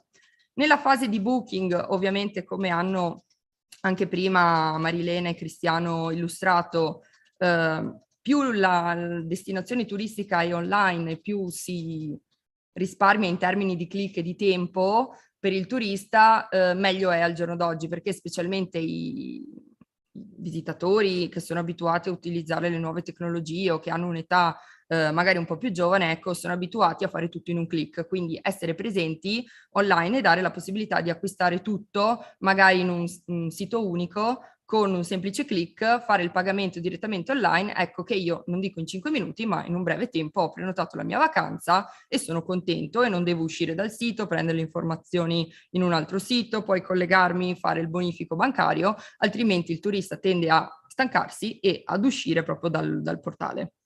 Poi c'è la fase di living, che è la fase più bella perché il turista arriva in loco e quindi va proprio alla scoperta della destinazione turistica. Ecco che qui solitamente utilizza lo smartphone per cercare itinerari, informazioni turistiche, esperienze da fare, quindi qui è importante per la destinazione turistica essere presente con informazioni aggiornate nell'ottica che illustrava prima Marilena del DMS, quindi che gli uffici IAT devono essere sempre sul pezzo, fra virgolette, per dare informazioni in tempo reale e specialmente che siano informazioni veritiere e che possano arrivare subito al turista.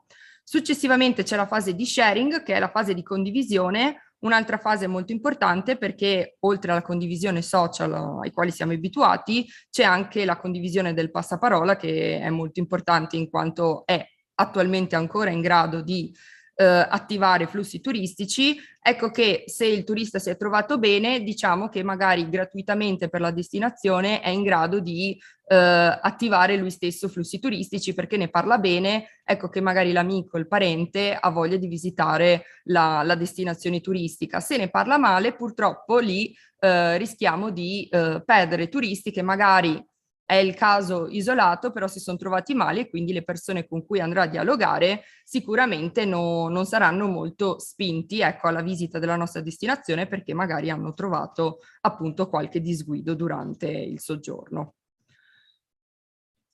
In questa slide mi fermo relativamente perché credo che Cristiano abbia fatto un focus molto approfondito su questo. Ecco, io ho trovato qualche immagine proprio semplice, però che può dare l'idea di come le ICT nel giro di pochissimi anni, perché se vedete partiamo nell'immagine del 1989 ed arriviamo al 2020, quindi insomma ragazzi parliamo di una trentina d'anni, poco più, in cui le ICT hanno avuto un'evoluzione molto, molto, molto forte e sono sempre in evoluzione continua, tant'è che, come spesso ci capita, acquistiamo l'ultimo modello di smartphone a gennaio, ecco che a luglio esce il modello successivo e il nostro risulta già vecchio.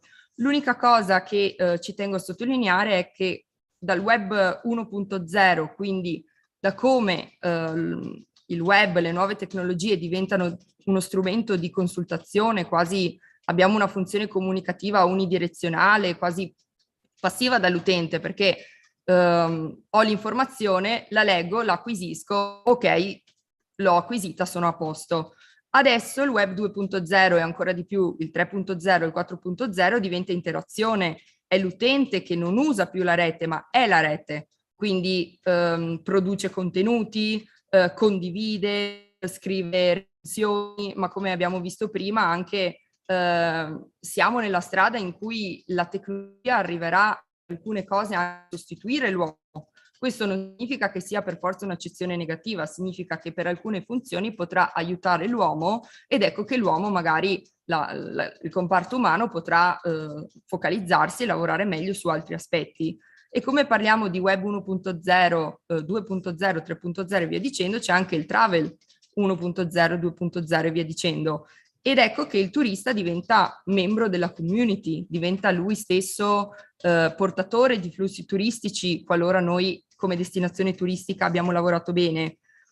Infatti, se pensiamo a 40 anni fa, ad esempio, i sistemi di prenotazione più diffusi erano i Computer Reservation System oppure i Global Distribution System, che non erano altro che reti proprietarie chiuse caratterizzate da costi molto alti di accesso. Sicuramente i partecipanti e coloro che potevano vendere all'interno di questi canali erano le aziende che oggi potrebbero essere dei colossi nel settore e l'offerta era molto specifica all'interno come prodotto turistico, in termini appunto di prodotto turistico. Oggi invece parliamo di DMS, parliamo di OTA, che sono le agenzie di viaggio online, le online travel agency, e qui abbiamo sistemi che permettono addirittura di confrontare prezzi, quindi se a me non va quell'hotel lì perché costa troppo poco rispetto a quelle che sono le mie necessità, ho tutti gli strumenti per poterlo cambiare. Possono proporre al turista percorsi diversi, basta che pensiate alle ultime funzionalità che ha la piattaforma Airbnb. Adesso tu prenoti la struttura ricettiva, ecco che in base alle tue necessità, al periodo in cui sei presente nella destinazione turistica, ti vengono proposte tutta una serie di esperienze alle quali tu puoi iscriverti e vengono fatte tante volte direttamente dall'host e quindi dal proprietario della casa, insomma, della struttura ricettiva all'interno della quale si è ospitati. Abbiamo parlato di siti internet, di DMS e in modo particolare abbiamo visto il sito dell'OGD Pedemontana Venete Colli, però ecco, dietro alla realizzazione di un sito internet sicuramente ci deve essere una progettazione efficiente che tante volte viene data sia dall'organico, in questo caso dell'OGD, che vuole proporre al turista un prodotto specifico ed ha una mission aziendale, ma tante volte un sito internet efficiente riceve un feedback anche da chi lo utilizza ed è sempre importante mettersi nei panni di tutti e due i soggetti, perché magari noi progettiamo un sito relativamente efficiente dal punto di vista turistico, però chi lo consulta non capisce nulla quando si collega oppure non lo trova funzionale. Ecco che ci sono delle best practice da utilizzare per avere un sito internet efficiente. Infatti ieri, quando un po' rileggevo delle indagini che avevamo fatto all'università, quali sono le cose che un soggetto, un utente guarda subito non appena accede a un sito internet, che sono il primo impatto sicuramente, l'immagine e la grafica, i contenuti informativi, l'interattività, i servizi e la struttura e la navigazione. Ecco che, appunto, come abbiamo inserito qui, l'utente deve essere considerato come un acquirente di informazioni. Perché? Perché oltre al costo, ovviamente, dell'abbonamento internet per andare in rete, l'utente investe anche il suo tempo. Quindi, se io investo il mio tempo, ho piacere che dall'altra parte il mio tempo sia ripagato con informazioni efficienti che trovo nel sito internet della destinazione turistica nella quale andrò in vacanza. I messaggi e i contenuti ovviamente devono essere adatti al target o ai target, perché magari sono più di uno di riferimento. Ecco che è importante scrivere oppure inserire o comunicare, se si tratta in ufficio turistico, di informazioni di qualità. La quantità ovviamente nel termine in cui non più informazioni do, meglio è, ma do informazioni in quantità giusta e specialmente di qualità. L'immagine deve essere coerente ovviamente con l'organizzazione, nel caso dell'OGD è molto importante perché parlando di una destinazione turistica il turista deve ritrovarla all'interno di tutto il territorio che andrà a visitare durante la vacanza, quindi non solo nell'ufficio turistico ma all'interno delle strutture ricettive, all'interno dei musei, ma anche possibilmente nei cartelli stradali e qualsiasi punto in cui il turista possa effettivamente buttare l'occhio. Dobbiamo avere prestazioni tecniche accettabili, ecco che magari un sito con prestazioni tecniche efficientissime ma che il turista non riesce a utilizzare perché effettivamente fuori dalla capacità di utilizzo, rischiamo di perdere appunto utenti dal sito internet.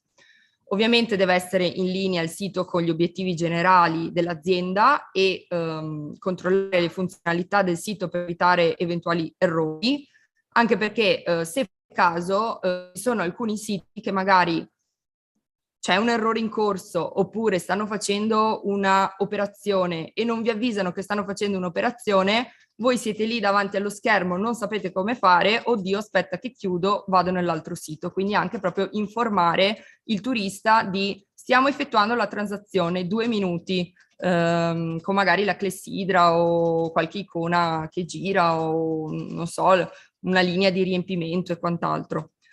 Aggiornamento continuo delle informazioni anche in ottica SEO, questo è importante per essere presenti nei motori di ricerca nei primi posti se non nel primo, in modo da essere individuati subito perché raramente appunto il turista ma l'utente generale quando entra sul motore di ricerca di Google va dopo la prima pagina, insomma quindi essere presenti subito. Coinvolgere l'utente sarebbe meglio. E soprattutto pensare all'usabilità del sito internet. Io qui ho inserito le regole di Nielsen e di Krug che sono le più conosciute, ma proprio cercare di rispondere positivamente alle regole di usabilità del sito, quindi se c'è un errore riesco a risolverlo, il turista se ha delle attese perché l'operazione nel frattempo è un work in progress, lo sto avvisando?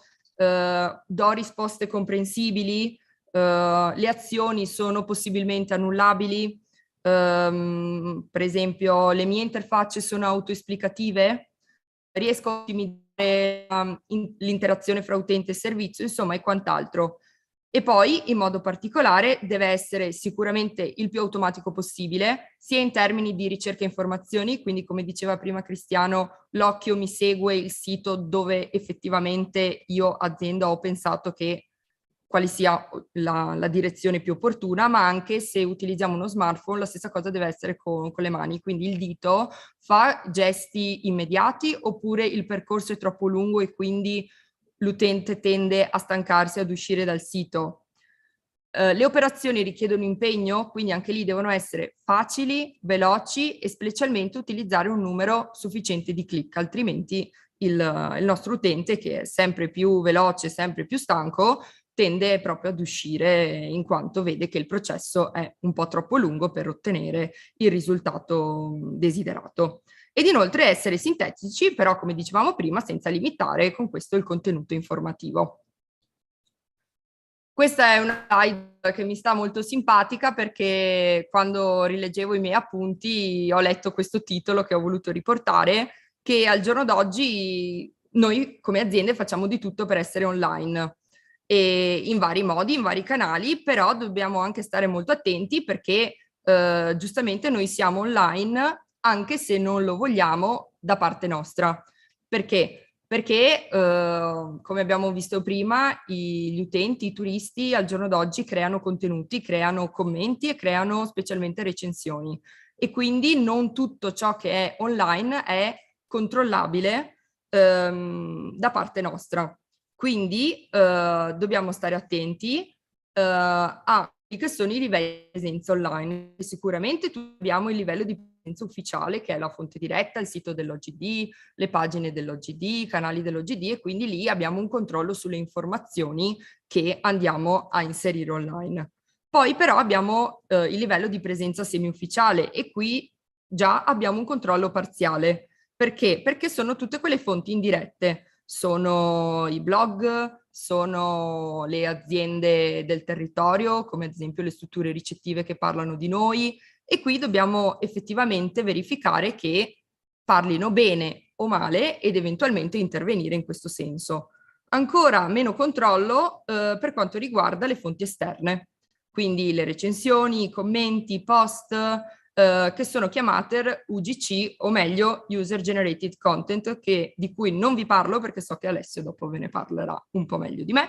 E quindi ecco, sì, siamo online, però ecco, cerchiamo di non mettere il paraocchi solamente in quello che è la nostra attività, ma anche quello che è l'attività che fanno gli altri. Qui mi sono focalizzata un po' sulle ICT nei musei, riprendendo sempre lo speech di Cristiano. Anche i musei più, fra virgolette, tradizionali, mi viene da dire, al giorno d'oggi utilizzano le ICT praticamente in tutti quelli che sono le azioni, in tutti i settori, ecco, di attività museale, dalla comunicazione alle campagne social, pubblicitario di fundraising, ma anche negli allestimenti, nella ricerca, nella conservazione, anche se noi come utenti magari alcuni di questi aspetti li vediamo, ecco, dall'esterno, perché sicuramente magari non ci occupiamo di allestimento, di ricerca e di conservazione, ma anche lì i sistemi stanno diventando sempre più automatici e legati alle nuove tecnologie. Lo stesso vale per l'archivio e la consultazione, il bookshop e il supporto alla visita. Ecco che anche i musei, per diciamo sempre innovarsi maggiormente, utilizzano le ICT in modo virtuale, e un caso plateale è stato durante il Covid. Io ero a casa che navigavo e vedevo come erano belli i musei vaticani, non c'ero mai stata, ecco che ho fatto un tour virtuale dei Vaticani. Questo mi ha spinto a ottobre dell'anno scorso ad andare a Roma per vederli, in quanto avevo visto una situazione proprio che mi aggradava, e quindi non vedevo l'ora di andare sul posto per effettivamente vivere questa esperienza. Ma anche app, realtà aumentata e la gamification, che al giorno d'oggi è un fenomeno che nei videogiochi si sta sempre più ampliando. Nella foto ho messo uno dei casi che l'anno scorso ha creato più polemiche, o meglio discussioni nel web, che è l'arrivo di Chiara Ferragni agli Uffizi, che può piacere o meno. Io sicuramente non vado a giudicare questo aspetto qui, però comunque da questo giochino di presenza di Chiara particolare di Vogue all'interno degli Uffizi, le presenze alle riapertura sono aumentate del 27%. Ecco che sicuramente con questa mossa gli Uffizi sono riusciti a portare all'interno dei propri locali, all'interno dei propri musei, probabilmente una generazione, mi viene da dire, o comunque un pubblico magari meno interessato alla cultura e più interessato al personaggio social, l'influencer, che in questo caso è Chiara Ferragni. Però io sono sicura che se anche una minima percentuale di questi turisti meno interessati alla cultura abbiano trovato comunque all'interno del museo qualche attrazione, qualche quadro, qualche statua, comunque di loro interesse, ecco che gli Uffizi in quest'ottica hanno fatto sicuramente centro, perché comunque sarebbero persone che raramente sarebbero andate di loro spontanea volontà a vedere questo polo museale. Ed ecco che, parlando di influencer, quando giustamente loro parlano della nostra destinazione, possiamo suddividerli in 4 tipologie. Abbiamo gli advocate, che sono quelli su cui possiamo puntare maggiormente, perché sono i turisti che sono venuti all'interno della nostra destinazione Gli è piaciuta talmente così tanto che quando vanno a casa non vedono l'ora di condividere la loro esperienza con amici, parenti e quindi spingere questi potenziali nuovi turisti a venirci a trovare. Gli evangelist invece sono quelle persone che gratuitamente parlano della destinazione in modo particolare perché sono legati a un marchio. Quindi qualsiasi cosa sia legata, qualsiasi esperienza, situazione sia legata a quel marchio, sono persone che avendo un'affinità appunto con tale brand tendono a riproporlo nelle loro pagine social. Abbiamo gli influencer che conosciamo bene, quindi coloro che alcune volte gratuitamente, alcune volte mediante un pagamento, un contributo, vengono a promuovere la destinazione, creano flussi turistici e sono importanti perché godono di un elevato grado di credibilità. Anche se le persone non li conoscono direttamente, si fidano di loro, vedono le loro esperienze, vogliono riviverle ed ecco che sono spinti a venire nella destinazione. Io mi ricordo che Regione Veneto nel 2020, dopo il lockdown, ha attivato una campagna con diversi influencer e mi ricordo che sono stati portati appunto nelle varie destinazioni della regione proprio per cercare di spingere anche altri flussi turistici, ecco, a venire a trovarci nel Veneto. E poi gli impiegati, come faccio io, che parlo di OGD Pedemontana Venete Colli sulle mie pagine social e lo faccio dal punto di vista ovviamente aziendale.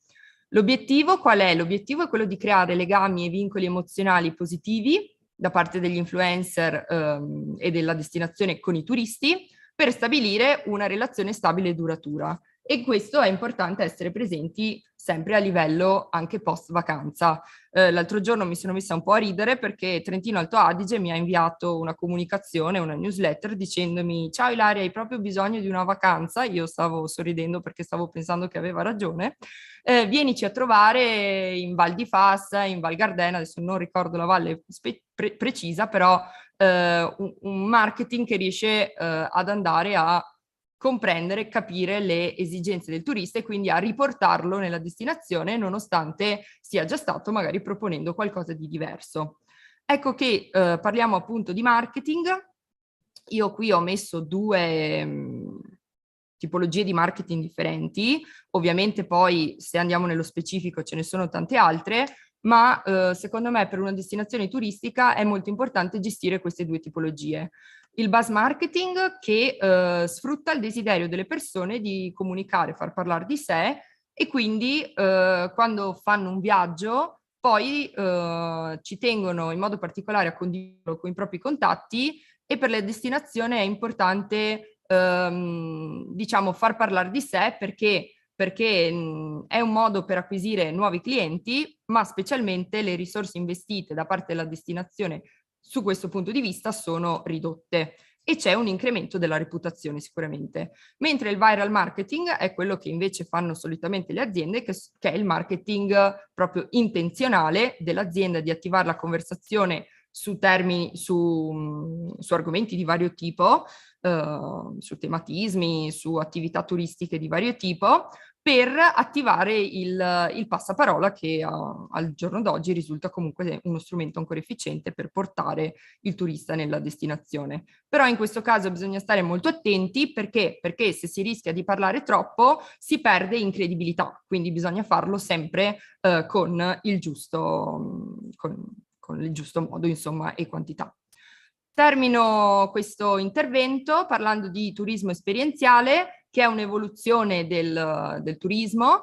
Lo vediamo sempre di più nelle nostre destinazioni, in quanto da un po' di tempo il turista desidera vivere attivamente la destinazione turistica. Ecco che magari cerca quelle attività, come vi ho fatto vedere nelle foto che potete vedere sottostanti, che magari una volta non erano richieste. Magari adesso il turista americano chiede alla destinazione se c'è qualcuno che può insegnargli a lavorare a maglia oppure fare la pasta in casa. Noi abbiamo richieste che a Posina ci chiedono di imparare a fare gli gnocchi e poi cucinarli e degustarli con i vari sughi che sono presenti a menù, quindi richieste a cui non si faceva più di tanta attenzione, a cui ad oggi è sempre più data importanza. In modo particolare il turista ricerca quell'esperienza unica e personalizzata che può raccontare agli amici e dire: guardate, quell'esperienza l'ho fatta solo ed esclusivamente io perché ero nel posto giusto al momento giusto.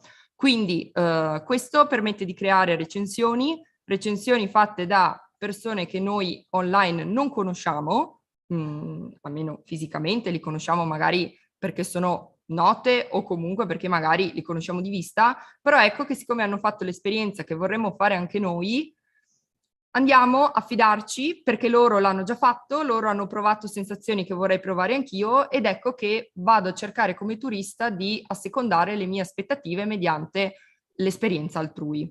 Inoltre il turista nella destinazione turistica cerca sempre l'autentico, questo è un tema molto fragile in quanto l'autenticità di una destinazione probabilmente non esiste perché è sempre in mutamento, o meglio una destinazione non è autentica per un motivo o per l'altro, ma è il turista che va a cercare una sorta di passato che non c'è più, magari legato alle tradizioni, e magari legato a un comportamento culturale specifico o meno. Ecco che la destinazione deve cercare di vendersi quanto più autentica possibile, ma tenendo sempre a mente quella che è l'identità sua vera e propria.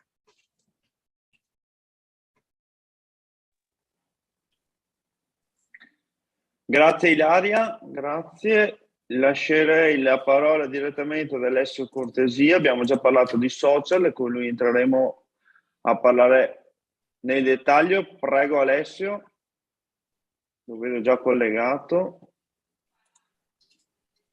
Prego. Buongiorno, dovreste sentirmi, corretto? Sì, ti sentiamo. Molto bene. Allora, mi ha già detto che devo essere molto veloce e quindi non sprecherò, come dire, parole inutili e condivido subito, anzi, prima di condividere lo schermo. Abbiamo parlato molto di cose tecniche ed ora parleremo di social. Io non ho voluto in questo mio brevissimo intervento fare in modo che le persone presenti diventano, come dire, dei top player dei social media marketing, anche perché un quarto d'ora, 20 minuti, anche mezz'ora non basterebbero, ovviamente, come potete intuire. Ma ho cercato di mettere in questa mia breve presentazione dei concetti, diciamo il mindset che spesso manca alle aziende in generale e quindi penso anche alle aziende che riguardano il turismo, siano esse enti o anche strutture, quindi la parte strategica con cui utilizzare, attraverso la quale utilizzare i social e avere un impatto vincente, perché come ben sappiamo e come avrete intuito ormai in questi anni anche difficili durante la pandemia, post pandemia a maggior ragione, ma anche prima, non basta essere sui social e avere aperto delle pagine, degli account per vincere sui social. Bisogna avere strategia e abitudini virtuose, quindi best practices appunto nel modo di utilizzarli. Allora, vado a condividere il mio schermo. Ok, dovreste vederlo, giusto? Sì. Perfetto. Allora,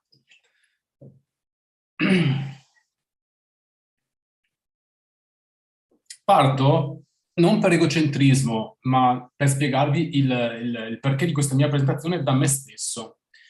Io sono Alessio Cortesia, già Cortesia come cognome è abbastanza empatico, quindi ho già il marketing nel mio cognome, diciamo così.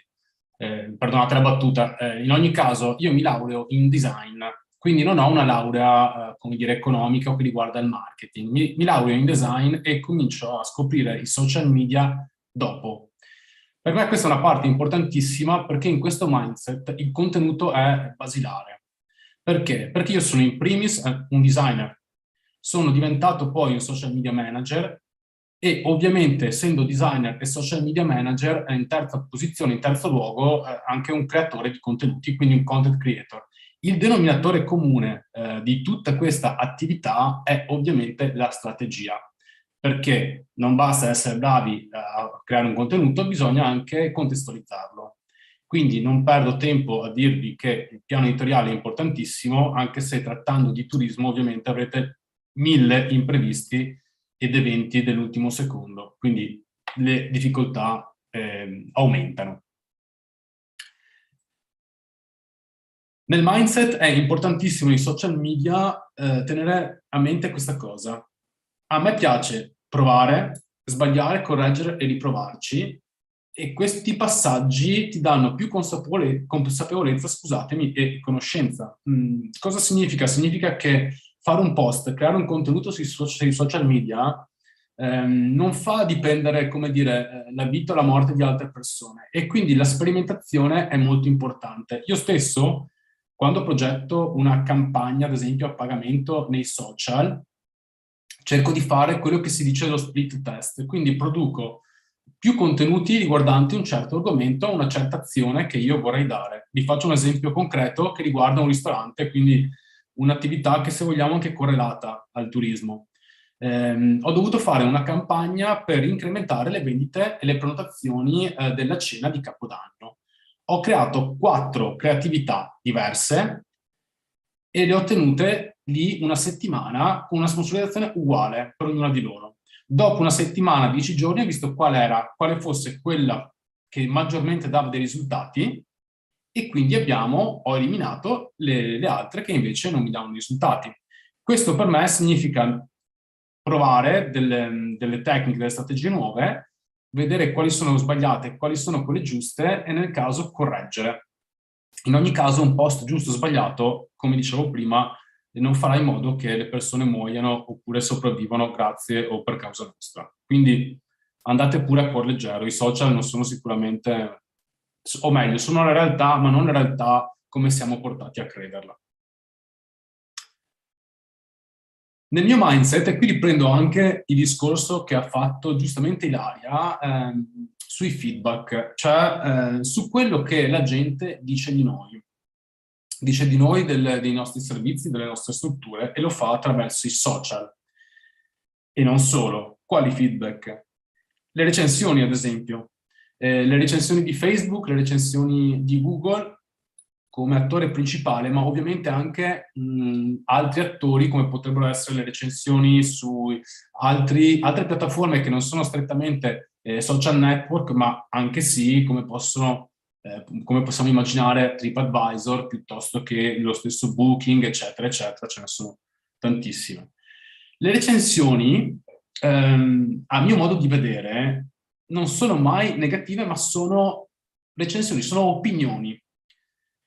Questo cosa significa? Significa che dobbiamo intervenire, anche qualora fossero negative, per dare un'immagine positiva, corretta della nostra struttura. Vi ho messo 4 punti che secondo me sono davvero essenziali nel trattare questo tema, come dire, piuttosto sentito, perché c'è sempre molta paura delle recensioni. Allora, in primo luogo, richiedetelo con dei post, con dei messaggi, con dei link, come preferite, ma richiedetele e non abbiate paura. Ringraziate qualora la recensione fosse una recensione positiva, rispondete con diplomazia alle recensioni negative. Diplomazia e anche l'ironia a volte può servire, anzi sicuramente serve. E all'interno del vostro piano editoriale, con parsimonia, perché l'egocentrismo ovviamente non è una forma di promozione sui social media, o meglio, non interessa mostrare il petto.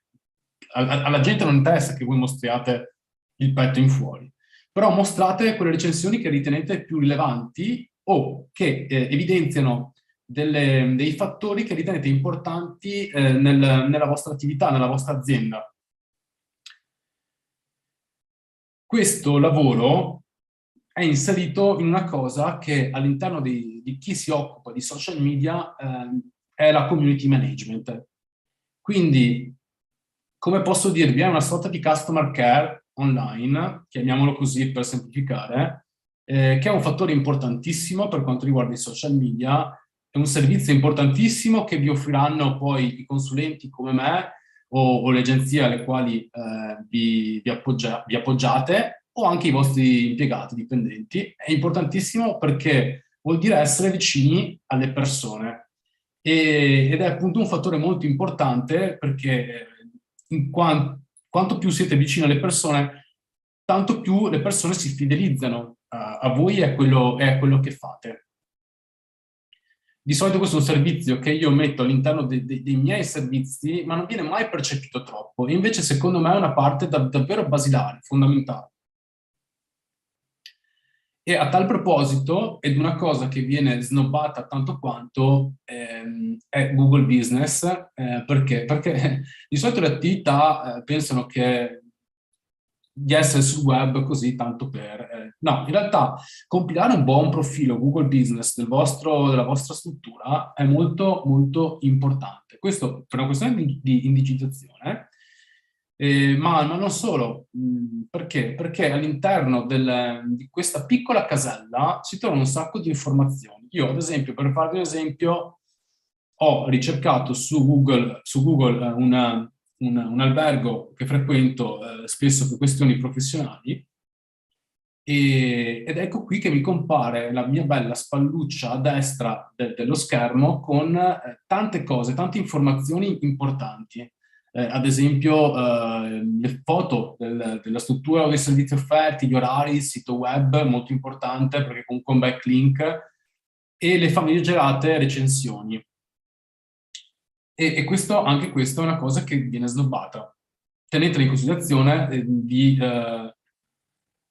vi ho messo ovviamente anche, nel caso poi fossero disponibili, ma penso di sì, le presentazioni, tutti i vari link, in modo tale che li possiate trovare.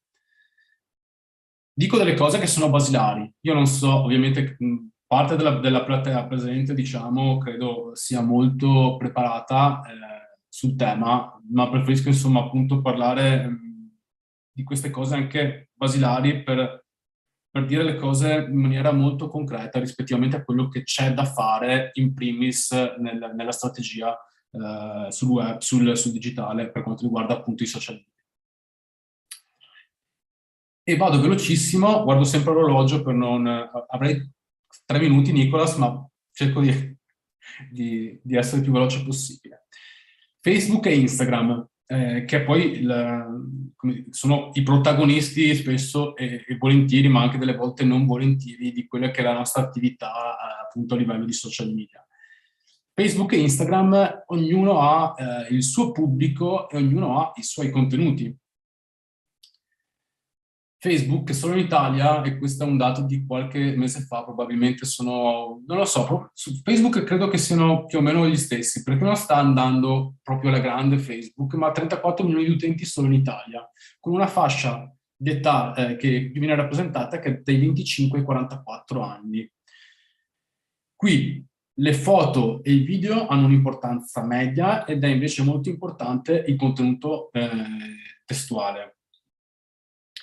La fascia d'età è importante perché su Facebook è un po' più alta rispetto a Instagram, che invece vede una fascia di età protagonista dai 18 ai 34 anni, con 16 milioni di utenti, quindi qualcosa meno, ma in crescita rispetto a Facebook. Qui ovviamente, come potete immaginare, a livello contenutistico, foto e video hanno un'importanza davvero, davvero alta, mentre ha una importanza media il contenuto testuale, anche se noterete che sempre più viene utilizzato in maniera più lunga rispetto a quello che era l'abitudine iniziale. E allora, cosa fare? Differenziare il contenuto intanto, Facebook e Instagram. Non tutti lo fanno, non tutti lo facciamo, a volte per questioni di tempo, a volte per comodità. Però queste cose che ho appena detto tenetele a mente. Perché? Perché ovviamente su Facebook andiamo a privilegiare più informazioni a livello testuale, mentre il visual, che è importante per tutte e due queste piattaforme, ma il visual andremo sicuramente a privilegiarlo di più su quello che su Instagram. Attenzione, anche qui vi ho messo un link con delle informazioni importanti, ovvero i formati e le dimensioni. Formati e dimensioni che cambiano, non dico mensilmente o settimanalmente, ma spesso cambiano. Quindi vi invito a stare sempre con le orecchie all'insù, perché appena arriva l'informazione c'è da cambiare il formato e quindi anche il contenuto. Vi sarà sicuramente capitato di dire: ah, che bello, che carino, che simpatico questo post, questo contenuto. Ecco, l'occhio vuole la sua parte. Lo dico io e direte: è facile, sei comunque un graphic designer, sei un designer, quindi è ovvio che per te la piacevolezza del contenuto viene prima. Sì, per me, ma sarete anche d'accordo con me che se un contenuto è bello, sicuramente lo noterete di più rispetto che uno anonimo o comunque mediocre, a parità di informazioni importanti che vi offre. Esistono strumenti online, e credo che quasi tutti di voi conoscano Canva, il sito è canva.com, che vi danno una grossa mano qualora voi non foste dei designer come me. Io ad esempio utilizzo vari programmi della suite Adobe, da Illustrator al famosissimo Photoshop, InDesign, Premiere, tutti quei programmi insomma più professionali che ovviamente ho imparato nel mio percorso di studi professionale, ma esistono anche dei programmi che vi aiutano online a creare dei contenuti piacevoli, e vi aiutano perché ad esempio in canva.com ci sono delle sezioni dedicate. Io vi ho evidenziato quella dei social media ad esempio, che vi danno già dei template pronti per essere utilizzati. Ecco che grazie a questa piattaforma potrete dare quello di cui parlava Ilaria poco fa, un'impronta riconoscibile che è molto importante per le vostre attività. Riconoscibile, ovviamente piacevole, perché quando un contenuto è esteticamente piacevole, è riconoscibile e anche usabile, cioè le informazioni sono molto non schematiche, sintetiche, chiare e comprensibili, ecco che quello che vogliamo comunicare arriva prima e probabilmente, anzi sicuramente, coinvolge e fidelizza i nostri utenti, che poi è quello che vorremmo tutti, ecco. E l'UGC, cioè la User Generated Content, cioè i contenuti che gli utenti creano per voi, sono un grosso aiuto alla promozione di quello che sono i vostri servizi, di quello che proponete. Sicuramente avrete sentito parlare di UGC, è una cosa che sono tutti quei termini, tra virgolette, tecnici in inglese che si usano nel social media marketing e quello dei social media, insomma, in particolare. Sono davvero importanti e si usano, si creano, anzi vi creano i vostri utenti per voi utilizzando tre sostanzialmente, ma anche più caratteristiche: gli hashtag, i tag e le menzioni. Allora, gli hashtag sono ovviamente quelle con il simbolo cancelletto e la parola successiva, sono quelle paroline nei vostri contenuti che vanno a indicare un contenitore relativo ad un argomento. Se doveste fare un hashtag, non so, turismo Veneto, ecco che all'interno di turismo Veneto, in quell'hashtag, nei vari social media troverete tutta una serie di contenuti che riguardano il turismo in Veneto, di promozione, ma dei vari enti, delle varie hotel, dei vari servizi turistici che vengono fatti, ma anche e molti di più degli utenti che li creano. Per Instagram è fondamentale questa parte degli hashtag, per Facebook è molto utile, ma non come per Instagram. Infatti non hanno mai preso grandissimo piede gli hashtag su Facebook, mentre su Instagram sicuramente sì. Vi ho portato un esempio, quello di Visit Veneto, ad esempio, in cui a mio avviso sono stati utilizzati davvero troppi hashtag. Io di solito consiglio un 25-30, se proprio vogliamo essere prolissi, da utilizzare all'interno dei nostri post. E in questo caso vedete l'hashtag Visit Veneto. Allora, è importante perché questa cosa di Visit Veneto, perché ognuno di voi, in base alla vostra impresa, alla vostra associazione, al vostro ente, alla vostra attività, appunto, potreste immaginare un hashtag e comprenderlo sempre nei vostri contenuti, in modo tale che andrete ad accrescere un pacchetto di contenuti che riguardano quello che fate e quello che siete. Facilmente utilizzabile per Visit Veneto, che poi comunque ha fatto niente di più che traslare in hashtag il nome dell'account, che è poi anche un'azione, un imperativo Visit Veneto, quindi benissimo. E facendo questa cosa qua, appunto, avrete un bel archivio e soprattutto andrete a suggerire ai vostri utenti qual è l'hashtag da utilizzare qualora volessero creare dei contenuti che vi citino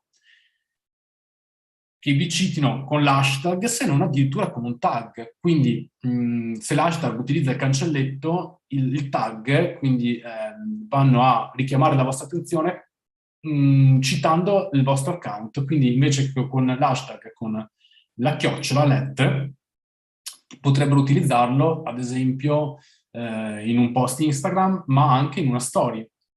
E in una story ovviamente è importante perché poi voi andrete a ripostare questo contenuto e anche qui si crea un bel archivio e un bel movimento di contenuti che andranno sicuramente a mettere in vetrina, a privilegiare la vostra immagine. Quindi fate in modo che le persone o vi taggino o vi citino attraverso l'hashtag, il vostro hashtag ufficiale o negli argomenti che prediligete, per far creare contenuti agli utenti che possano promuovere quello che fate e i servizi che offrite. E se non mi taggano, se io non sono così presente nei social, per cui le persone, i miei utenti non mi taggano, cosa faccio? Beh, un consiglio furbo è quello di interagire con quei contenuti che fanno parte del vostro bagaglio. Ad esempio, Visit Veneto sicuramente andrà a interagire con, non so, hashtag come turismo in Veneto, Veneto da scoprire, eccetera, eccetera, e potrebbe andare a commentare piuttosto che a mettere un semplice mi piace per far sentire la propria presenza agli utenti che appunto fanno del turismo in Veneto una delle loro attività preferite. E a forza di mostrarsi, a forza di mettersi in vetrina, di interagire è sicuramente una parola base per questa attività, verranno privilegiati nel tempo degli utenti. Non è una cosa che succede dall'oggi al domani, ma sicuramente nel tempo cresce.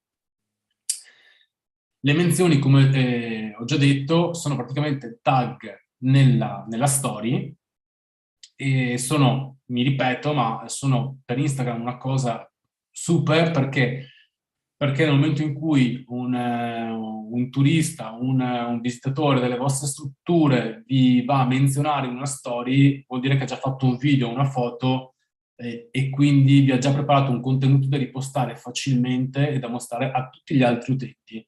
E quel visitatore che è in quel caso un advocate, come diceva Ilaria, vi fa sicuramente gioco perché diventa appunto un vostro testimonial. Facciamoci trovare quindi e cerchiamo, come vi dicevo poc'anzi, l'interazione con i nostri utenti. Una cosa che è stata snobbata per un gran periodo e invece è ritornato in auge soprattutto durante la pandemia è il QR code. Allora, l'avete trovato sicuramente, adesso meno, molto meno, ma nei tavoli dei ristoranti per fare la scansione e col vostro telefono, col vostro smartphone e vedere il menu. Tutti quanti facevano così per evitare il contatto, ma può essere utilizzato anche per tante altre cose interessanti, anche perché se scansionato con la fotocamera può portare a dei link diretti, ad esempio del vostro sito, magari una pagina del vostro sito che vi interessa mostrare piuttosto che una landing page per far registrare i vostri utenti, importantissimo. O addirittura, se volete crescere nei social, potrebbe anche portare la vostra pagina Facebook o il vostro account Instagram. Vi ho lasciato anche qui il link di uno dei tanti servizi che offre questa opportunità, cioè quello di creare dei QR code. È molto semplice, basta inserire l'URL, quindi il link che vi interessa far scansionare, quindi vi interessa avere nel codice, vi riporta questo file che può essere un JPEG, un EPS, quello che preferite, e poi potete metterlo nelle vostre grafiche, nelle vostre locandine, fare degli adesivi. Ci sono varie strade anche di guerriglia marketing per utilizzarlo. Di solito sono tutti quanti, o la buona parte, free, hanno però delle opzioni interessanti questi servizi come QR.io, a pagamento, ad esempio il tracciamento di chi va a cliccare dentro questo QR code. Quando vi ho parlato della promozione della cena di Capodanno che abbiamo fatto per quel ristorante, mio cliente, abbiamo anche affiancato un'operazione offline, fabbricando dei centri tavola da mettere nei vari tavoli precedentemente alla cena di Capodanno, con il QR code che diceva faremo la cena di Capodanno più opulenta della storia, vi divertirete come dei pazzi, venite da noi.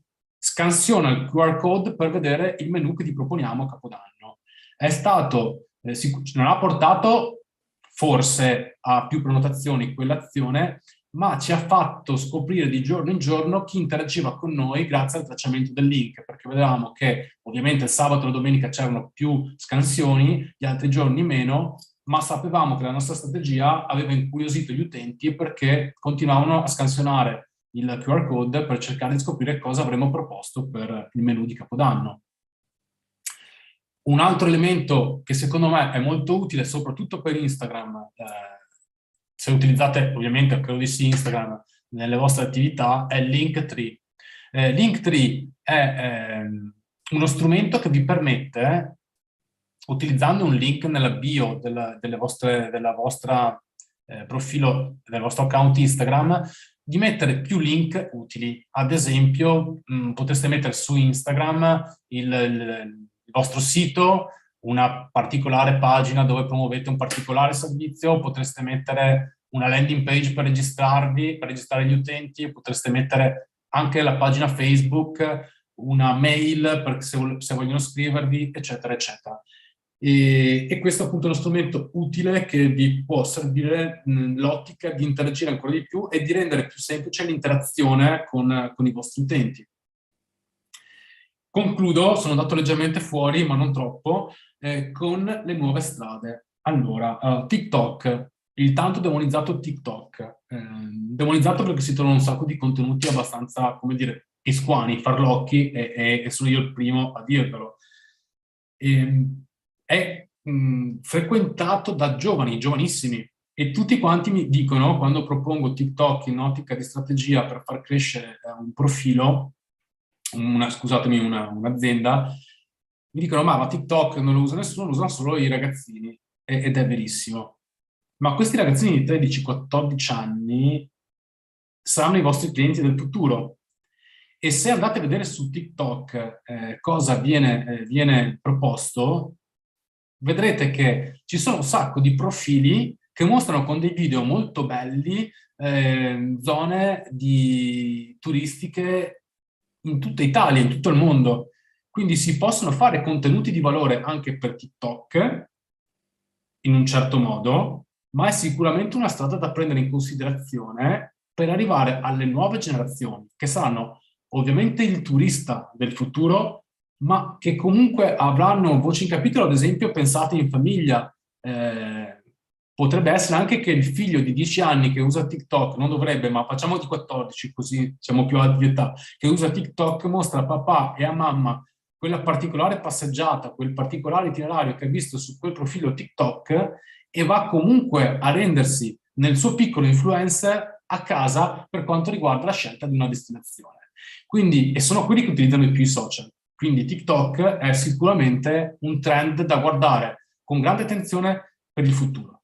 Io ho parlato velocissimo, spero non troppo, ma ho detto quasi tutto quello che dovevo dire. Sicuramente fra 5 minuti che mi andrò a tacere, penserò che in realtà non ho detto tutto quello che volevo, ma va bene così.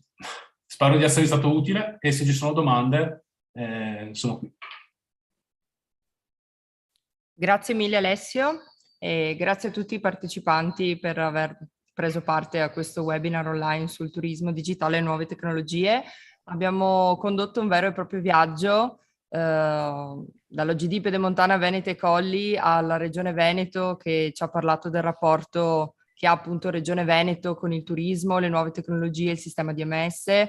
Poi con Maria Carla Furlan e Cristiano Rossetto abbiamo compreso quali sono l'evoluzione delle nuove tecnologie, quali sono i sistemi che si stanno utilizzando nel turismo e in modo particolare per i ragazzi che fossero un po' appassionati a questi settori, questi segmenti, a quali studi si possono avvicinare, e con Alessio poi abbiamo in modo particolare approfondito quali sono le strategie le macro strategie da adottare, perché altrimenti saremmo stati qua fino a questa sera.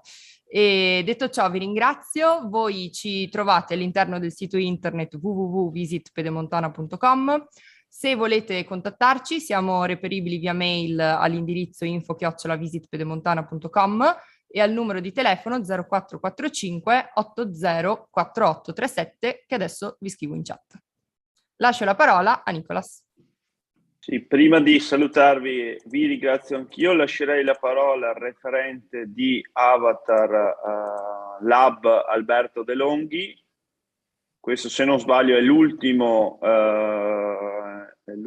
workshop di Avatar Lab, quindi lascio la parola a te. Non ti sentiamo però. Adesso mi sentite? Adesso ti sentiamo. Perfetto, a posto. Niente, io ringrazio tutti quanti per la partecipazione. Oggi diciamo è ufficialmente l'ultimo step di Avatar, diciamo una specie di arrivederci, però essere riusciti oggi comunque aver fatto questo webinar su una tematica molto forte che si lega molto con il territorio ed dà diciamo l'enfasi sull'importanza di far rete tra i diversi attori, tra i diversi stakeholder. Diciamo innovazione tecnologica, sviluppo del territorio, sviluppo turistico, vuol dire anche poi di fatto essere noi stessi attori per il territorio e quindi migliorare la qualità della vita, essere noi stessi a migliorare il nostro territorio in un'ottica diciamo di attivazione di un circolo virtuoso.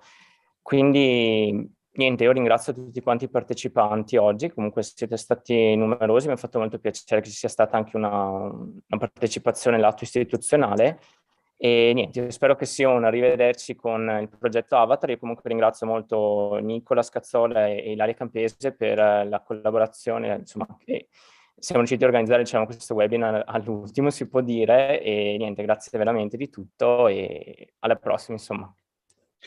Grazie a te, grazie ai relatori, grazie ai partecipanti a questo workshop, che sono rimasti praticamente dall'inizio alla fine sempre, ci hanno sempre seguito, nessuno si è disconnesso. Quindi grazie di nuovo a tutti, vi auguro un buon pomeriggio e un buon pranzo prima. Grazie.